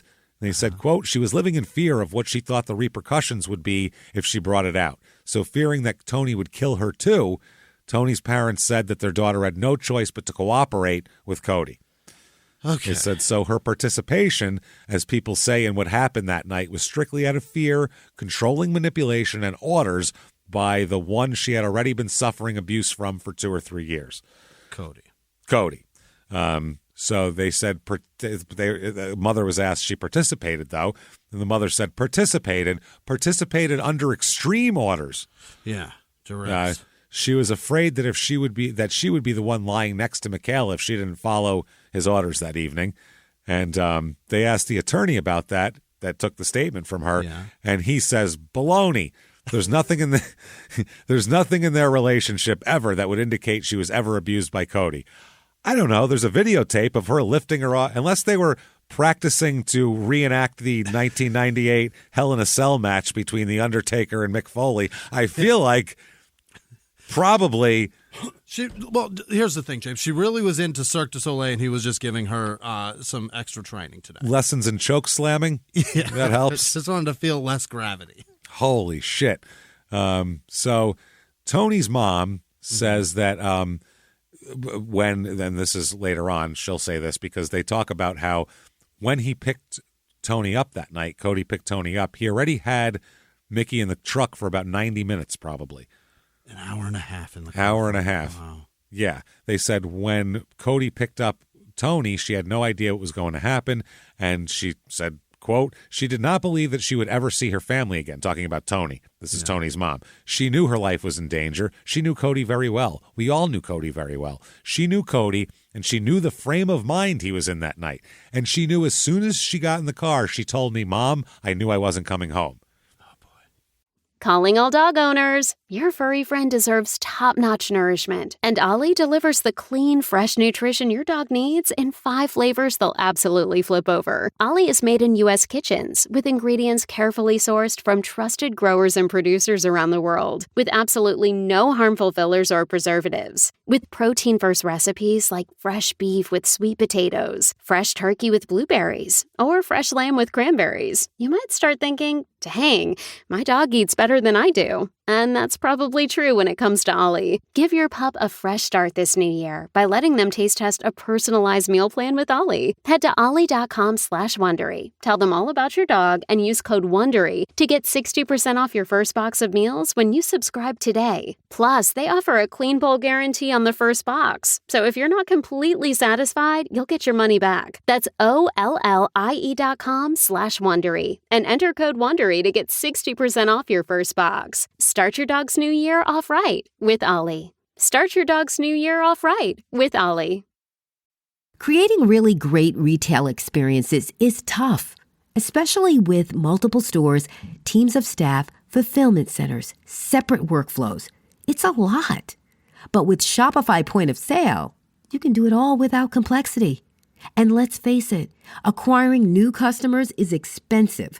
With Shopify POS, you can keep shoppers coming back with personalized experiences and first-party data that give marketing teams a competitive edge. In fact, it's proven, based on a report from EY, businesses on Shopify POS see real results, like 22% better total cost of ownership and benefits, equivalent to an 8.9% uplift in sales on average relative to the market set surveyed. Want more? Check out at shopify.com/Wondery. All lowercase, and learn how to create the best retail experiences without complexity. Shopify.com/Wondery. Now, they obviously, Cody's attorney brings us all to the cops, and they go, see, look at that. They have the transcript, the confession, and the cops said, I determined that we had probable cause to arrest her just based on her own admission. So she is booked, held without bail, and facing a capital murder charge as well. Oh, boy. Yep. They said, I, in my heart of hearts, knew Tony had something to do with it because they were a couple. It was very hard for me to know. She was at school wearing his engagement ring, acting like nothing happened, and she knew nothing about it. Well, I knew she knew. I said, I'm so glad she's now sitting and facing what he is. Now it makes sense. This is from Mickey's parents. So the prosecutors have decided to seek the death penalty against them both. Whoa. They're going for it all. District attorney filed the paperwork. He said he was considering it for a while. Then a week later, he said, filed the paperwork. For sure did, yeah. Capital cases. We have confessions recorded from both of these fucking idiots. Let's get it on. So in May, they have a birthday celebration at the high school track for Mickey. Is that right? Yep. Mom said, I bought a cake, balloons, took it down to the high school, invited her friends, and that was the hardest day next to finding out that she was murdered. Yeah. That would be easy. Right away, they're talking about Tony's mental state. Uh-huh. She is examined by some psychiatrists and some state people, and they said she has the mental and emotional maturity of a 15-year-old. She's 19 at this point, which is, a lot of boys, I would say, that's not bad. A 19-year-old boy, I'd go, 15's pretty good. That's not bad. I'd say 12 for the most part. They said she was under the influence of Patton, who was jealous, possessive, and isolating. That's what her people say.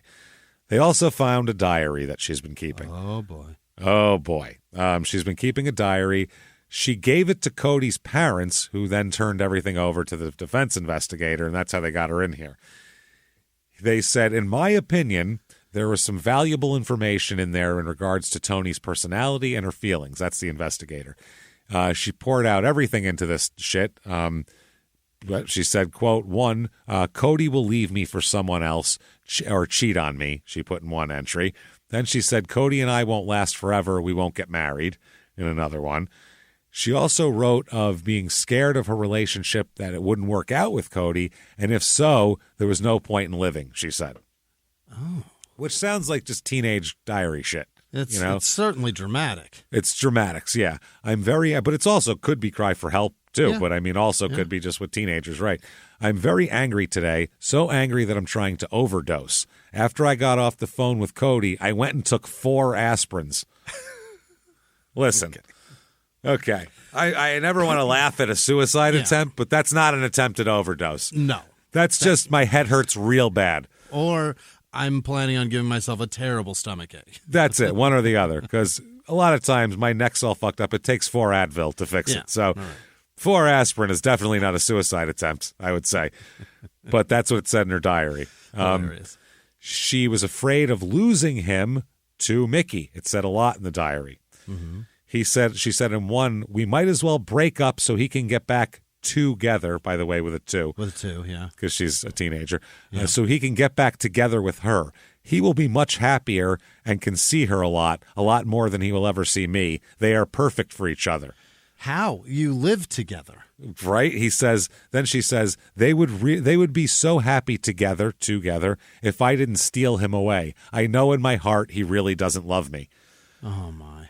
So, a deal emerges for Cody. Yeah. Based on this diary, they think that maybe Tony's the one that this is all about.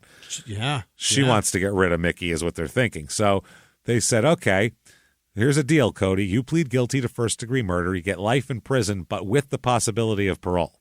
Okay? No death penalty. In exchange, you have to testify against Tony. Yeah. He took the deal, okay, takes the deal, Yep. and he starts making a sworn statement to the DA, as he has to. It was going to be a full, this is it. This is really the full deal of what happened. Anything he lies about, then the deal's off, and he'll get the death penalty. So they said there was an incident the afternoon of the murder, and just down there at the school, Tony had confronted Mickey in a school hallway, is what he says. Tony saw Mickey in the hallway and called her a slut. She said, look at there's that slut, out loud. Oh, boy. Okay, now. The girls then argued because she said, why are you yelling, calling me a slut in the hallway? Yeah, right. And so they argued, and Cody intervened and told Tony to knock it off. That's what he says. Okay. Oh, boy. Now you're taking her side, you son of a bitch. You son of a bitch. Now, before anybody had heard this, Mickey's sister, DJ, had said Tony really hated Mickey. She'd walk by and Tony would say something rude under her breath all the time. Right. So this is for a couple years this has been going on. So this is kind of believable. The sister DJ said that it just grew more and more. I don't even know why, but it just escalated. So Cody tells the DA that it escalated to out of control that day. He suggested is what he's telling the DA, quote, why don't you guys just talk it out? Yeah. Just argue, talk it out, and it's over with. So Tony agreed. She said she wanted to duke it out with Mickey. She wanted to fight her. That's what she wanted. We're going to throw down now. So Cody said, I relayed this message to Mickey that Tony wants to fight you. And I said, well, she wants to fight it out. And Mickey came to the resolution. She's like, okay. So Mickey decided, sure, I'll fight her. Why not? So that's what Cody says now. He said that Mickey got in the car with him voluntarily. They drove around for a while. Then they picked up Tony. They all headed to the gravel pits, I guess, to have a rumble. That's where we're going to do it, yeah. And he said that nothing happened out there. Well, this is where he starts talking. They're like, okay, you get out to the gravel pits. What happened? Just as he starts describing what happened, his attorney bursts into the room at this point, and his attorney bursts in and meets with Cody, talks to him for a minute, and Cody stops talking. Don't say any more. Don't say any more. And he rejects the plea deal and doesn't tell the story again. He says, never mind, I'm out of the plea deal. Fuck it. It's all over again. Are you out of your fucking mind? You're giving too much. So they take half his statement, they file it away. And so, yeah. Now, his lawyer says, my guess would be that there was an opportunity for Tony to confront Michaela, and they went out to the desert to have the confrontation away from prying eyes. I think something bad happened. Well, no shit. Obviously. Yeah. He said a bad idea became a horrible idea, a bad idea that went very, very bad. You think? So then the next day, the DA goes, hey, Tony, would you like a deal? Yeah. Someone's getting a fucking deal and someone's testifying. She said, I would love a deal. Why not? That sounds great. This is a better deal, as a matter of fact. Not even the deal Tony or Cody was getting. If she agrees to testify against him, she'll be allowed to plead guilty to second-degree murder with a chance of parole after only 18 years. Holy. So that would make her, 37 when she got out of 36, 37. And she said, fuck yeah, signed the papers immediately. Now she's got to tell the full truth. Yep. And, or what's convenient for her, the full truth, whatever. The one that benefits her best, yeah. But at this point, too, it's who knows. So this is on the recording. She said, I'm a person to tell the truth. And deep down, I wanted people to know the truth because I knew Cody wasn't going to come forward and tell the complete truth. Okay. So she gives a 3.5-hour statement here. Oh, boy. Whole new story. Now, Cody was pissed off at Mickey. Yeah. He said he hated the sound of her voice, hated everything about her, couldn't stand her anymore. So it was, he said he got she said, again, she got a text from Cody, March the 3rd, one of over 100 they exchanged that day, by the way. Holy. Jesus Christ. Police weren't able to recover any of them, by the way, somehow. Huh? What? I don't know how, but Tony said she knew this one. She said, it said, I have her. It's that text. Yeah. Now the story changes. She said, as they drove off into the desert, she looked back and saw Mickey stuffed in the back section of the SUV. Mickey looked scared, Tony said, had her hands up toward her face like she was crying. Yeah. She said, Cody looked determined and angry. Like they put her back there like the dog. Like right. I would assume she'd get out if she wanted to or move around. So I don't buy this already, unless she's tied up. Right. So she said Cody looked determined and angry, but wouldn't talk to her. Cody wouldn't talk to Tony even. Then as they approached the gravel pit, Cody sent her a text from the driver's seat to the passenger seat. So that Mickey can't hear it. And it said, we have to kill her. She said she just kind of looked at him and mouthed, well, why? So anyway, they said he pulled over and Cody ordered Tony to stand guard as he dug a hole.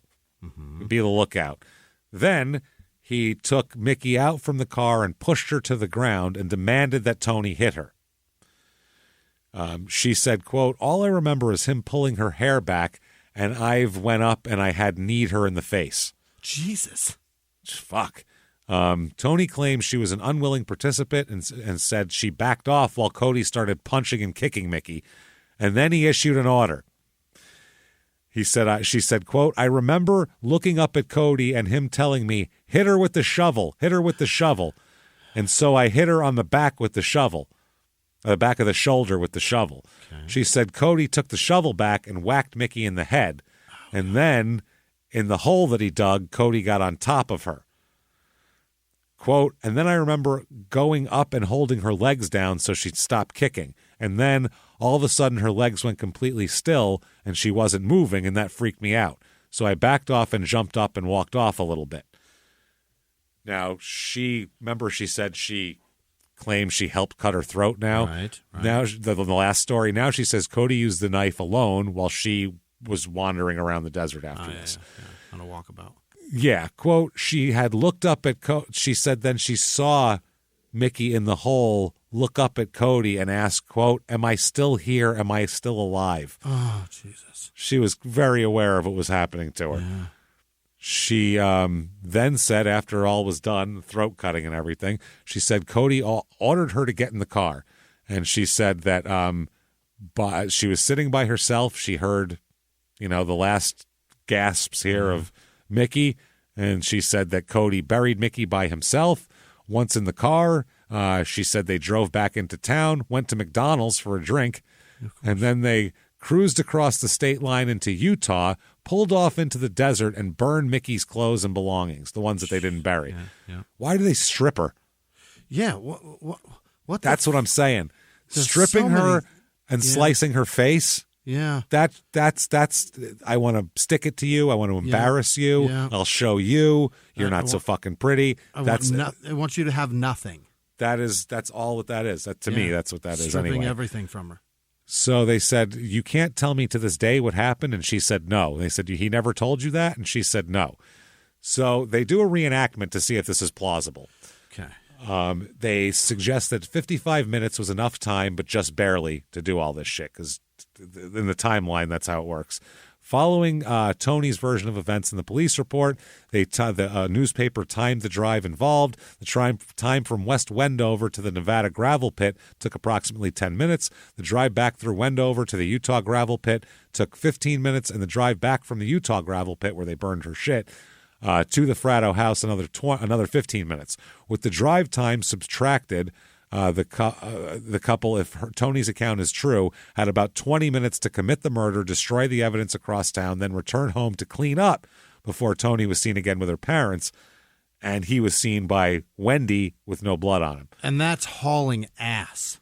That's hauling ass. So they don't know. They don't know who's telling the truth, but they know they were both there. They both participated. Yeah.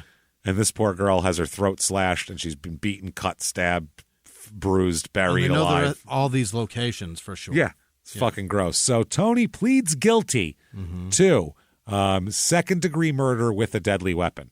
Okay. And her sentencing here, during her sentencing, there's a lot of leeway here. So Sure. Kip, Cody's dad, testified. He said that Tony confessed to him, and he says, quote, Cody got out of the car to start digging while Tony and Michaela were still in the vehicle. They got out standing next to the vehicle with Cody facing Michaela. Tony hit her with a shovel in the back. He then said they took Michaela over to the hole, and that was when her throat was cut. This is Kip testifying to what Tony told him. Right. Which I don't understand how that's not hearsay, but whatever. But if she's there, that's not hearsay, right? I guess it's not, because he didn't overhear it. But it's still, you're telling me what somebody else told you. Right. But she's there. It's a direct thing. Yeah, I guess so. Yeah. And if she's there to refute it, then it's okay, right? She could get up there and refute it if she wants. So they said she remained stoic during the hearing here and sobbed quietly during most of Kip's testimony. Well, I'm sure. So the defense here, okay, they say that she was not a black widow. Instead, she's a sheep. She was forced and she had to follow. Psychological testing shows that she has the mental and emotional maturity of a 15-year-old. What are we talking about here? Yeah, right. Said that she was being controlled by a boyfriend who was jealous, possessive, and isolating. That's true. Which is what the report said. So her attorney said that the only piece of credible evidence against his client was the recording, of her describing what she did. Yeah, her own words. The only piece against her is a confession that she made twice. So they said there's no forensic evidence indicating Ms. Fratto participated in this crime at any time. Her statement to the lawyer and investigators, complete rubbish. That statement was taken in utter violation of professional conduct. Is it? It doesn't seem good. Seems, I don't know. I don't know. With all respect to my former partner, that's his former partner's the other attorney. He knows him very well. They lied to her when they got that statement from her. Everything about Michaela Costanzo's death points to someone else. They're saying they told her, if you just tell us what happened, it'll help Cody, but you'll be fine. That's what they're saying. And then she said that to try to help Cody. Her lawyer's essentially saying that Cody's lawyer kind of told her what to say. Right. So that would help Cody. But then they turned it into the cops and it's on her, which is, I don't know, think that doesn't sound right either. So they asked, when asked to explain why his client went along with the killing and didn't try to help Mickey, he didn't have an answer to the defense attorney. I don't know. This is what he said, quote, "We're pretty clear that adolescents do unbelievably stupid things." Yeah. Which is a really glib. That's a statement. You went over that real fast. Either side of that argument, too. That is crazy. Yeah, they do unbelievably stupid things. Okay, where are you going with that? Yeah, and her psychological profile shows that she, while she's 19 years old now, mentally and emotionally, she's much younger. And typically adolescents do not think things out. He said, I'm not going to try Mr. Patton's case, but according to the statements and according to everything we know, it was Mr. Patton who was getting all the materials together. It was Mr. Patton who said she had to die. So you can draw your own conclusion as to who was the organizer, but the girl I'm representing did not seem like the organizer to me. Okay. I don't think it was her. You can take my word for it. That's not a great defense. She's paying me to say this. Yeah, they said that she scored below average in her pre-sentence psychological evaluation. She's mentally and physically abused by Cody, they say also. They talk about the video incident of her being choked on a camera in school. Prosecutor doesn't see it quite that way. No. Prosecutor, DA, says that this murder is, quote, as horrific a murder as I suspect you will ever see, made only worse because Costanzo was as innocent a victim as you can imagine. Right. That's pretty true, all that shit here. Celia pleaded for the maximum sentence for Tony. She said, there's a part of me that's just been ripped away and I'm not whole. There's not a day, not a moment, not a second that I don't think about her. And her father came in and asked for the maximum penalty as well, saying he still dreams about the murder. And he said about Tony, quote, I don't want nothing good for her ever. Yeah. Of Tony. So Mickey's mom, again, said she can't cook, she can't go to the grocery store or even read books with her grandchildren because those events remind her of what she used to do with her daughter. Of course. She said that she thinks about her all the time. She said, I can't even go out and have lunch because that was kind of our thing on Mondays and Tuesdays. With Michaela gone, there is a part of me that's just been ripped away. She said she would have graduated from high school in a few weeks. Not only was she a star athlete and on the track team, she was also editor of the school newspaper and had aspirations of becoming a writer. Because by the next year, she would have been a senior when this is all going down. I don't have that chance to see Michaela grow up and to become the author, the mom. I can't make this right for Michaela. Only the court can. Well, nobody can, really, honestly. Right. She's dead. That sucks, man. She said also it's affected her sisters. Quote, my daughter's not the same girl at all. She can't live in Wendover. She quit college. She's struggling just to go on day by day. She's pulled herself away from everyone because she and Mickey were so close. She just can't be. She said she's had a hard time being around anything that reminds her of Mickey, and they always did everything together. That's fucking horrible. Yeah. Her sister, Christina, gets on the stand here. She says, now I'm just scared all the time. I beg you to give her the same thing she gave my sister. She didn't give her a chance. She could have helped her. So Mickey's dad here, he says, I wouldn't know where to start because I think I'm still dreaming. I think this can't be happening here. He said, I don't want nothing good for her ever. That's what I say. That's what I want. I get it. Tony's mom said that, every Sunday after church, they visit her in the county jail. They say that she's changed a lot in the last year. Oh, they say, yeah. quote, we have our Tony back. She's not acting wild anymore with her boyfriend there. Cassie says she hopes her daughter will one day be able to have a productive life. She said the teen has a dream of helping others. She said, quote, she wants to help others who have suffered through abuse or the pain and anguish of having someone take your life away from you. She said, that's the biggest question of all of this. She just said to me a few days ago, why? Why did this happen? I don't understand. The hope that I have for Tony is for her to be able to, and then she says, to move on with her life, her dream, and be able to fulfill those dreams in a way she has recently talked to me about. This incident has made her stronger in her belief in helping others. Oh, good. She'll have a chance when she's fucking 40. When she's 40, she can come on out and see how that goes, and I don't know what to tell you otherwise because, fuck off. Jesus Christ. She's going to have to get out and start over as if she just had a divorce after 20 years. No problem. So then Tony speaks as well before sentencing. She's got to apologize. She said, quote, I know what I did was wrong, and therefore I'm taking responsibility for my actions. She said, I'm sorry for what I did, and I'm sorry for what I did not do, and that is protect Michaela. She said she came from a family that offered her unconditional love, and she, she said that she's just very sorry and all that shit. She's, had no reason to do this. I fucked up. I threw it all away. Yeah. So the judge said that you were a well-liked student. You have no criminal history. He said it is. It's puzzling that a person like you could participate in such a terrible crime. He also said this is as violent of a killing as I've seen in 20 years on the bench. Wow. That's not good. The attack on Michaela was brutal. It was vicious. It was violent, all shockingly so. He said the innocent is a victim, as you can imagine. She's a top student, sports star, editor of the newspaper. She said that's what makes this even, I don't understand how you can participate. Michaela's loss to her family, to her school, to the community of Wendover will be felt forever. I hope that someday, Ms. Fratto, you'll be able to get your life back in order.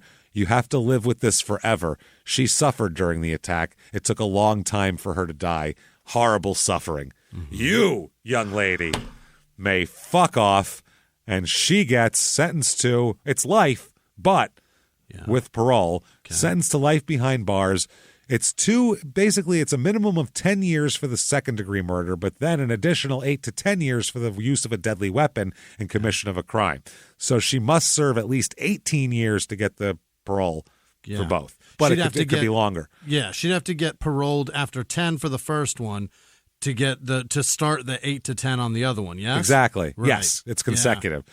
So as the judge and everybody left the courtroom, Tony put her head down on the table and cried, and she was allowed a conversation with her father before being led away, shackled all up there. To start her time. Yep, and obviously the family is happy, but they're not, they don't know what to think about. It doesn't fucking matter, they're thinking. That's all it is. It's nice, but it's also like my daughter's dead, so who cares? So her mother, Tony's mother, declined to specifically address Cody's upcoming court shit because he's going to go to trial, but she described her daughter as a girl with a bright future, an active volunteer in the small community who became a victim in an emotionally and physically abusive relationship. Tony's not a monster. She got wrapped up with the wrong person, is what she said. We're going to blame it all on Cody. It's all Cody. Mm-hmm. Fuck, shut up, Cody. Cody's going to go to trial, but he ends up making a deal. Oh, really? It's not a great deal for him, but it's death penalty is off the table. The good one's already gone. Yeah, you're fucked, and they don't have to give you shit. No. So he ends up making a deal. It is first-degree murder he pleads guilty to. Wow. And they said he had no choice. His lawyer said it was the sensible thing to do. It would be difficult to avoid the death penalty. Yeah. Because he goes on to describe when they see those autopsy photos and they're putting him in the fucking chair, period. And as big as he is. Exactly. He's not sympathetic. That might be the worst time to be that big. Mm-hmm. Fuck yeah, you want to be tiny in a court. Yeah. I'm weak, I don't know. Yeah. Being big is very beneficial for a lot of reasons. This ain't not it. This. Not this. Yeah. So during sentencing, Michaela's mother and sisters say things have been worse since the death. They say they continue to have nightmares. Yeah. The mother here says, quote, This man should never see the light of day or be given the chance to see the light of day ever again. He took my daughter's life. He didn't give her a chance to finish high school or to get married or to have children or go to college. He had no right to take her, so he has no right to have a life or have anything. He should never be free to do anything ever again. It's a packed courtroom, too. I mean, it's a fucking big deal. His lawyer makes the case for eventual parole, basically begging the judge for mercy, begging Mickey's family for forgiveness. He speaks publicly as well. He does. He says, quote, I've sat and I've tried to go over it and over it. This is Cody to the judge at the end. Yeah. There's no reason. There's no why, no justification for it. Sorry's not enough. I apologize for everything. I'm sorry. I can't describe what happened, can't even begin to describe it. Sorry isn't enough. I wish I could ask for forgiveness, but I don't feel I deserve it. He said that Mickey was always good to me and that she was anything a friend could ask for. He said, the more I stand here, the more I see how horrible this is. Her family didn't deserve it. Mickey didn't deserve it. All this is what you want the guy to say. Yeah. But it doesn't matter. But if you're his lawyer, you go, okay, that's what you need to say. Is that right there? I'm not saying that that's going to help anybody. I'm just saying that's what the lawyer's saying. Yeah. It's horrible. I'm horrible. I know what they're feeling, and it makes me feel worse knowing that they feel it. You got the right guy. All this shit. All that shit. Yeah. He said he then recited part of a poem that Mickey had written. Oh boy. Talking about a glimmer of beauty beneath all the ugly in the world. Oh. And he said Michaela was the glimmer of beauty for people. Michaela wrote the poem? It was a poem that she had written for him back in the day. Read her words. Her words. Oh, boy. Yep. Then he said, to the court, I just want to state that my co-defendant, Tony Fratto, was not at all to blame.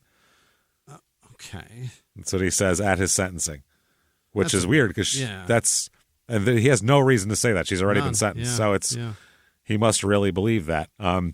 They also, the defense reminds the court that Cody has had EMT training. He had already been accepted to join the U.S. Marines and even given a deployment date before the murder.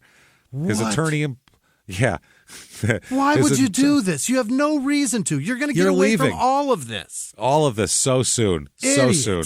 Hate that shit. So he implored the judge to uphold the principle of hope, redemption, and compassion and give Cody both a chance to prove and improve himself while in prison. Mm-hmm. Now the judge says that Patton wrote a letter to him. At first, in the pre-sentence report, Patton wrote a letter to him, Cody did, denying that he killed Mickey.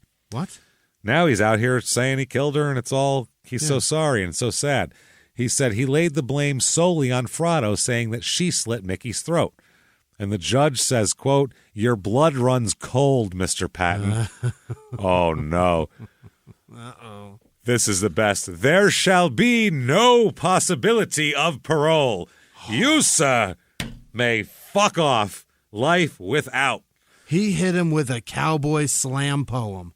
That was, your blood runs cold, rhymed. no possibility of parole.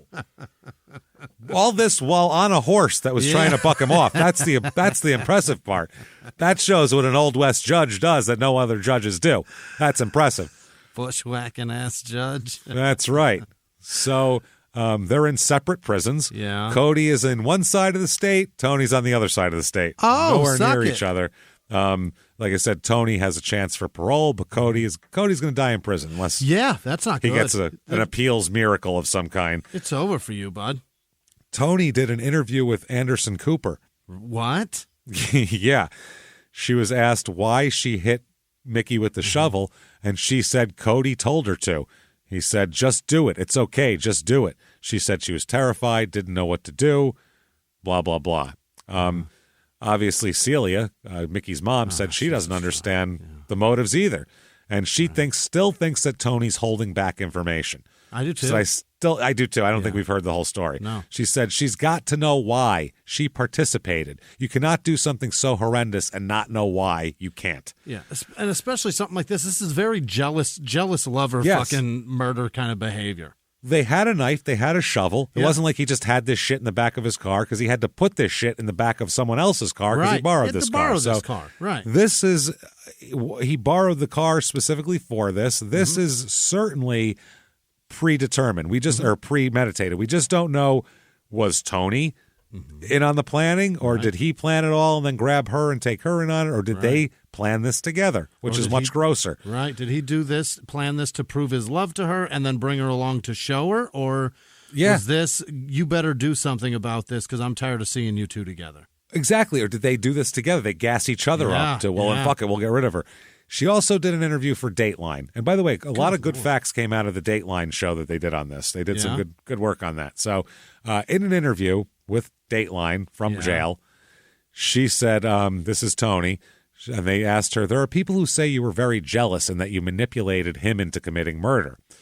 She says, I was not jealous of Michaela. Yes, that one thing that I had wrote in my diary, but that was way long early in our relationship. It was never brought up again, nothing ever recent.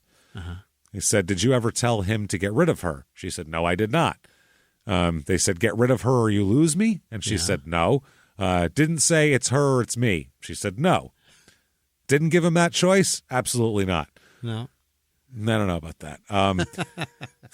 None of those types of words? Nothing even close? Nothing during that. They talk about the murder and the night of the murder. They said, when you put yourself back in there in your memory, what does it feel like inside?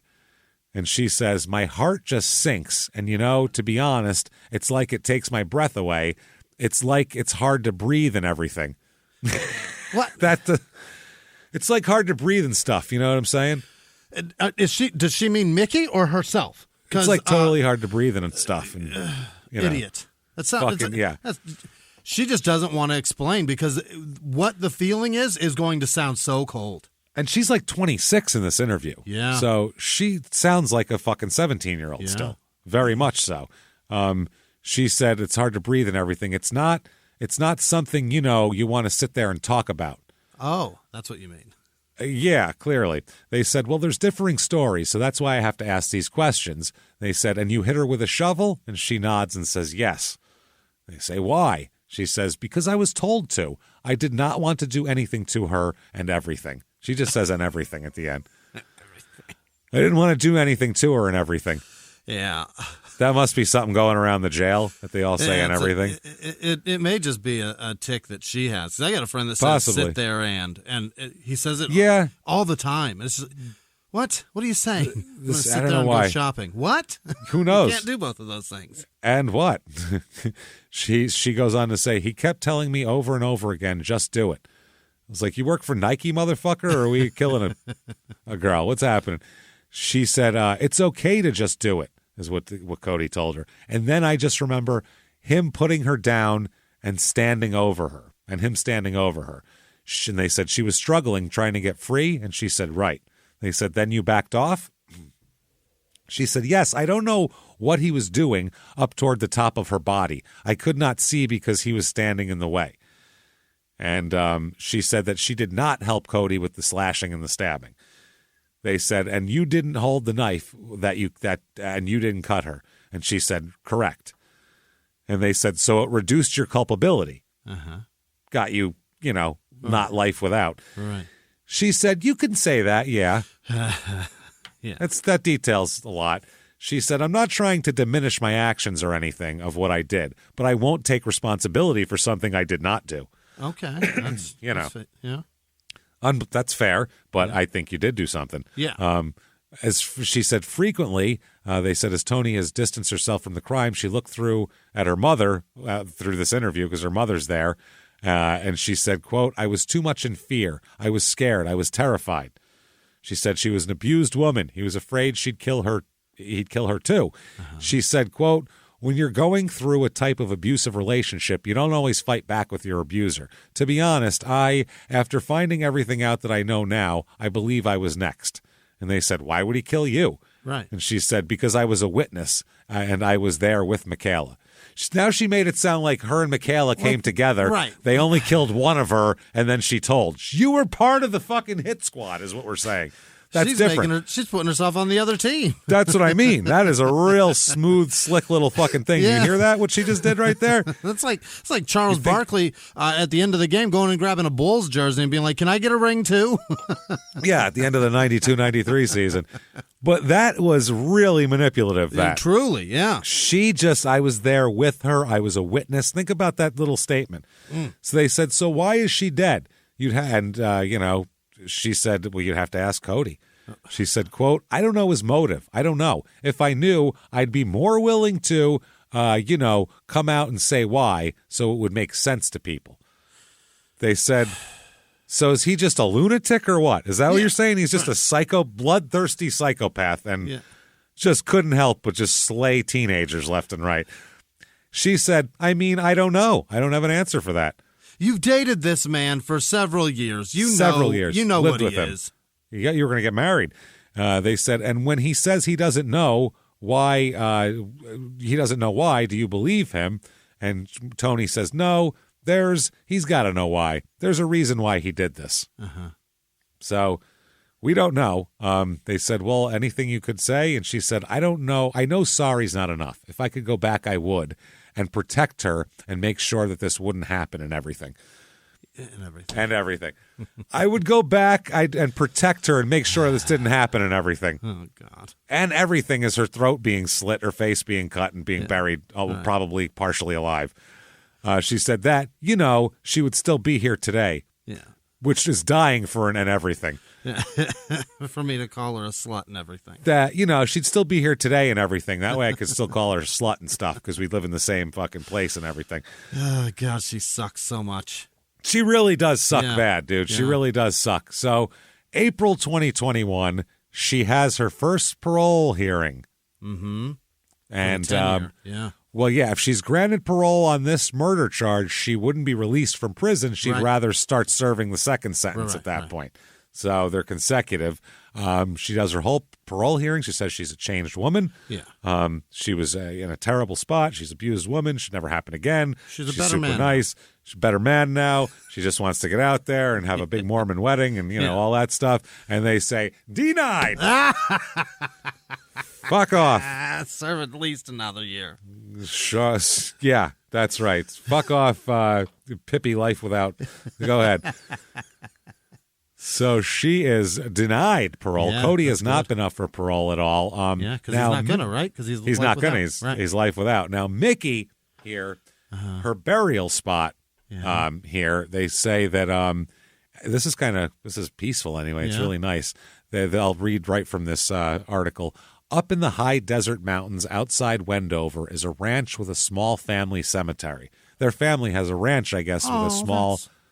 all their family in it. Yeah, like a pioneer woman fucking grave out servants. there. But now I know why, because if the hospital's 2 hours away, where the fuck's the cemetery? You're just going to have to bury him here. We can't. If you're sick, we can't get you to the hospital. You'll die before we get there. Yeah. We'll just put you in the ground. It's been all full up since 1894. It's like, So she's in there. They say it's a peaceful, sacred place where she rests.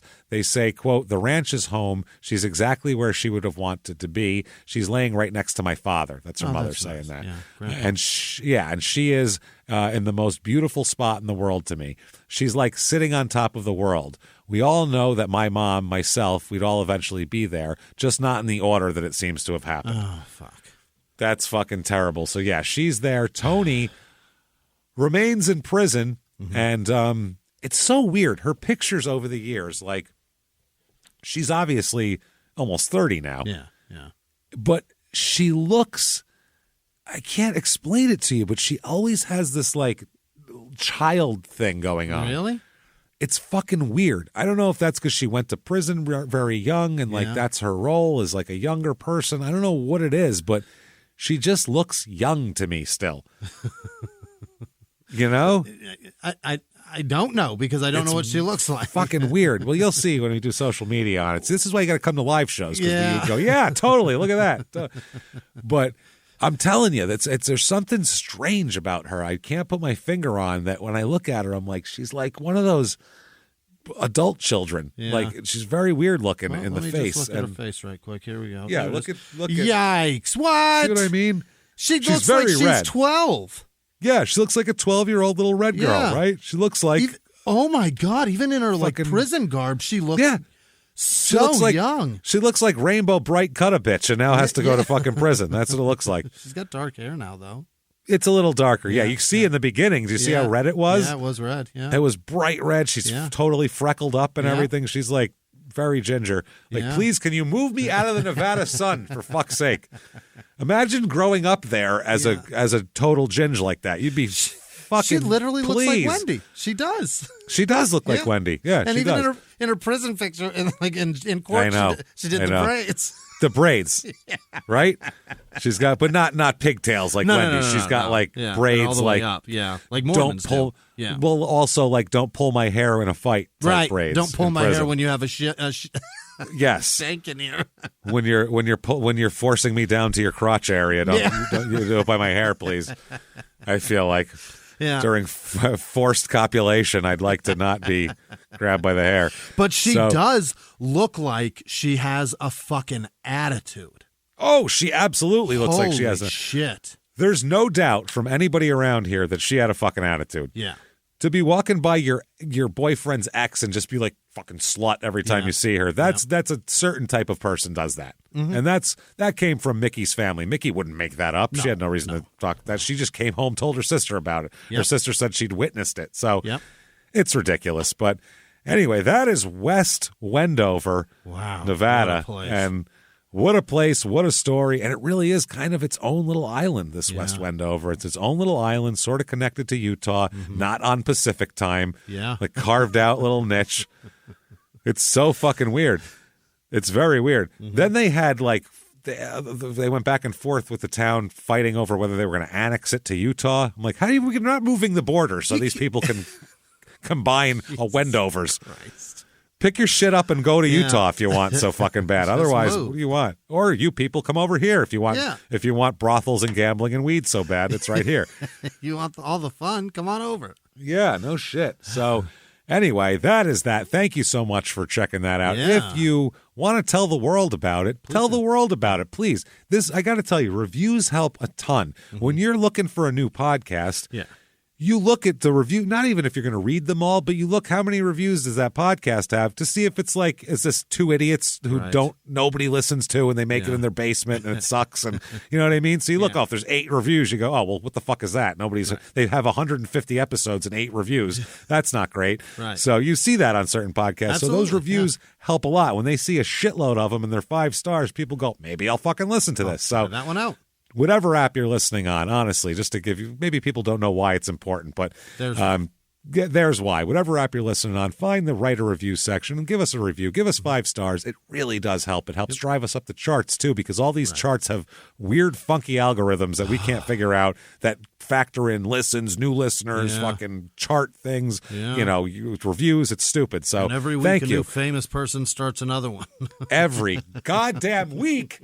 A fucking movie star or somebody who's making syndication money on sitcoms decides, I'd like to join the comedy section of the podcast. Let's do that. And then we have to fight 2 fucking no-name dickheads who beat these people most of the time, have to fight it out with them to keep in the top 15. It's stressful. Fight David Spade and Dana Carvey. What the fuck? Not only them, As if everybody. that's fair. The Office people, those ladies, the fucking, the other one, the dudes from Scrubs, fucking jerks. These guys with their syndication money, all these fucking people. Dax Shepard We're can fuck really himself. friends. They're all these Good people. for you. That's terrific. Oh, wonderful. If only we were friends with television and movie stars and we could just have on and bullshit for an hour and have a top 10 podcast. I have to stay up till 5 o'clock in the fucking morning figuring out how teenagers cut each other's throats in the middle of the fucking desert and sit here with Jimmie and tell you this and beg and plead for reviews. So thank you. I have for to those dig fucking through reviews. the Nevada desert to find puns like Pippi Longshoreman. That's right. God damn it. So, fuck my life. Yeah, I have to say a lot of jokes that are questionable. I do it. They're mean and semi-offensive, but I do it anyway for you guys. So, no, thank you for doing that. Also, head over to shutupandgivememurder.com. Oh, what's there? what is there? First of all, merch, tons of stuff, new merch, old merch, tons of merch. They come out with Threadless comes out with different products all the time. So if you were looking for one product, they might have it now. So go peruse the merch. Why don't you? ShutUpAndGiveMeMurder.com. You can also get your tickets there. Tickets for everything. Tickets for live shows mainly. Oh, yeah. Especially you can get tickets for Detroit May 5th. And Detroit. Hey, Detroit. Son May of a 5th. bitch. Pittsburgh, May 6th. Then we have a lot of sold-out shows. And then Chicago, August the 12th. Come make it the biggest show ever. Chicago, fucking bring it, motherfuckers. Let's go. God damn it. I'm Chicago. So and then after that, you can get your tickets for D.C. and Philly. Atlanta and Charlotte and all sorts of places. So come out and Dallas, definitely. Come out and see us. Come get your tickets right now for all those shows. By the way, if you're listening to this like the minute it comes out super early, the week early, you can still get the virtual live show for a day. It's still available for all of Thursday, so you can get it. If you're listening to it when it regularly comes out, then it's over. It's been over for a week. But thank you to everyone who participated in the virtual live show, who watched it. It was awesome. We had great feedback. You guys seemed to really like it. The case was bonkers, and every time I had a special signal that would pop up that it was smoking time that would come up in the story, and it was like the whammy on that game show. And Jimmie would see it and go, "Oh no!" And then there it happened. Sobering up. Nope. So we'd get another crazy gravity bong or something out. So fucking pipe. Thank you guys for listening. Thanks for sticking with those. And we're going to keep doing those virtual live shows. There's a lot of people that can't make it out to shows, a lot of people overseas that can't get to a show, and a lot of people who just want more show. Maybe they saw us live and were like, that was a great show. I don't want to wait till next year to see them live again. They fucking buy tickets. So thank you for that. We're going to have another one probably around Halloween again because we had so much fun doing the Halloween one. You guys support them, so we'll do them. And we love doing them, so thank you. We always say, if you want it, we'll do it. And you guys have shown you want it, so thank you. We'll keep doing those. Another one coming up in October. Don't worry. We're going to party down that time. So ShutUpAndGiveMeMurder.com is where you get everything like that. Follow us on social media. We are at Murder Small somewhere. We're at Small Town Pod somewhere. We're at Small Town Murder somewhere else. You'll fucking find us. Look them up. All the links are right there on the website, ShutUpAndGiveMeMurder.com. So get in there and do that as well. Patreon's huge. Patreon.com/crime and sports is where you get all the bonus materials. Holy shit, do we put out a lot, too. We put out 2 new ones every other week. So 4 shows a month, 2 small town murders, 2 crime and sports a month. And you get a whole back catalog if you're $5 a month or above. Everything like that. I know there's like a reading club now where we post books to read and everything too. It's a fun shit. It's a good community in Patreon there. And 2 new ones, though, every other week. And this week is no different. For crime and sports, we're going to start something a little different, and maybe we'll do it a couple times a year like we do serial killer childhoods and stuff like that. We're going to do owner criminals. Great.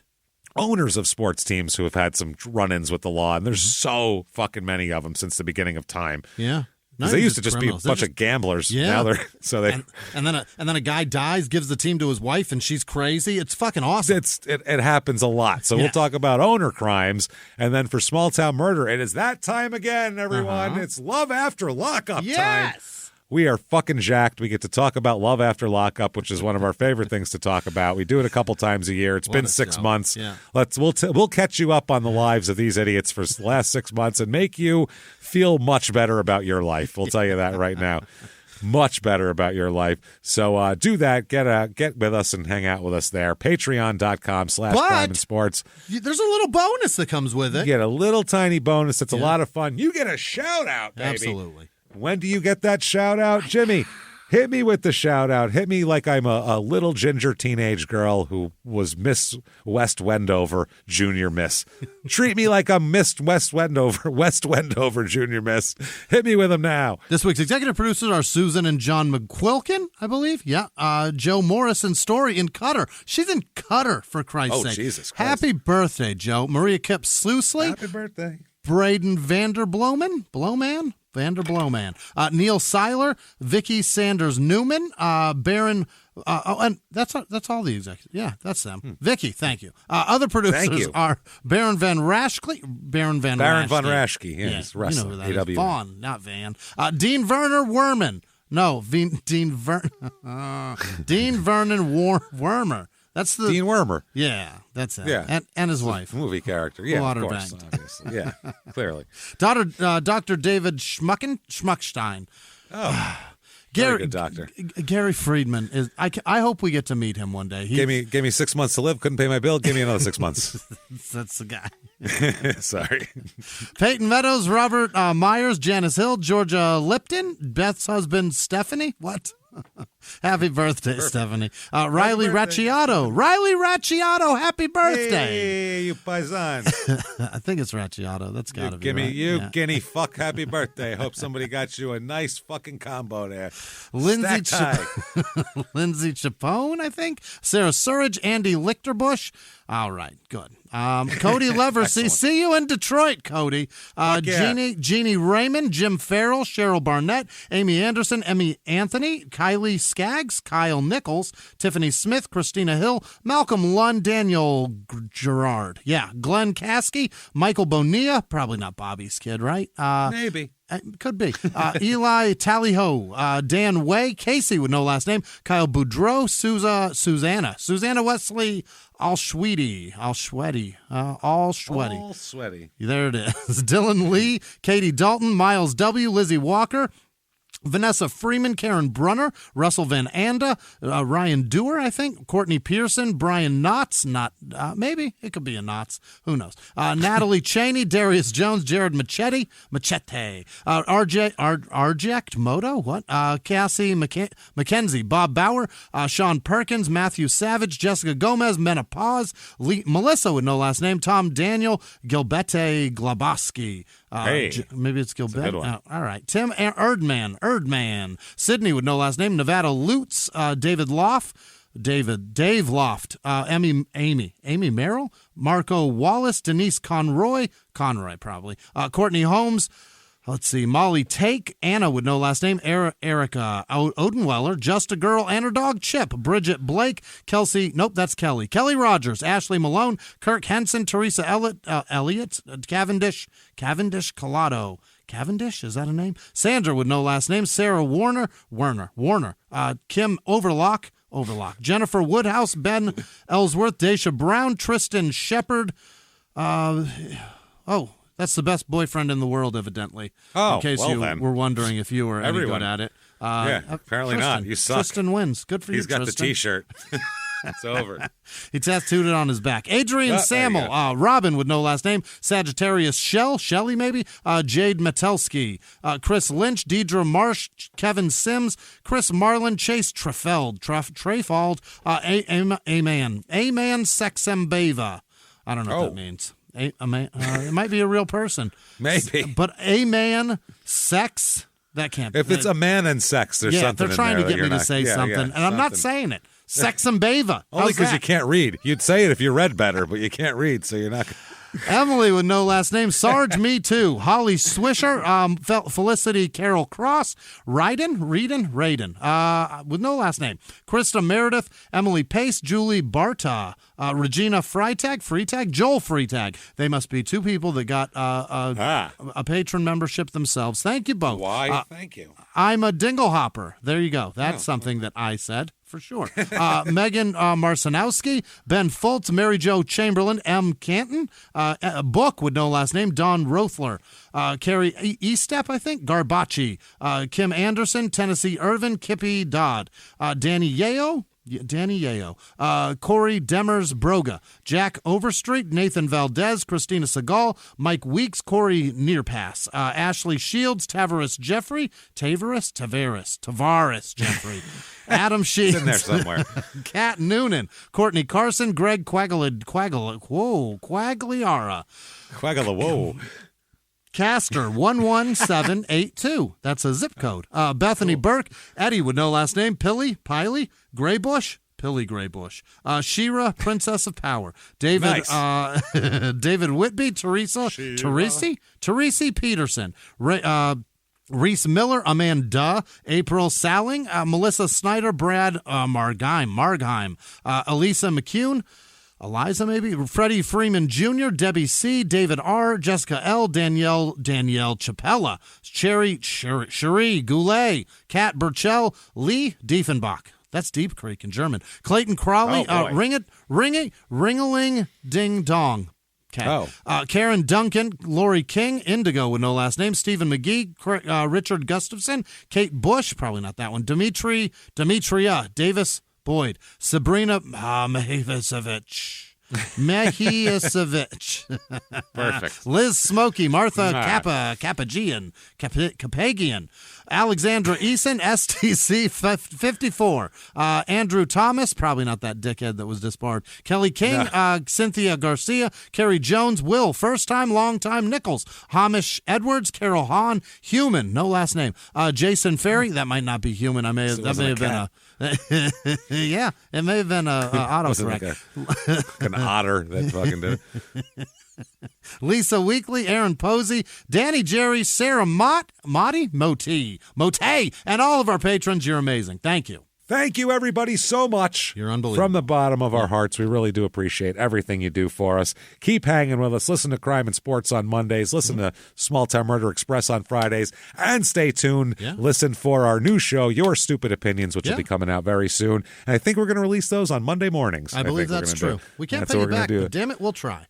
Damn it, we will try. Keep hanging out with us and coming and doing all that shit. And until next week, everybody, it's been our pleasure. Bye.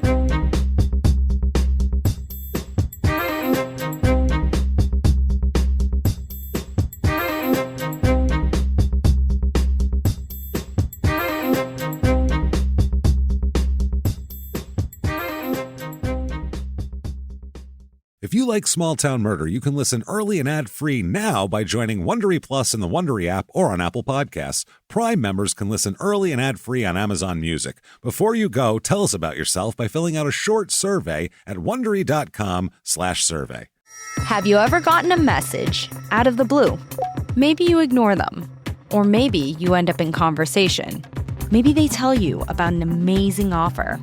I can really show you how to make some money.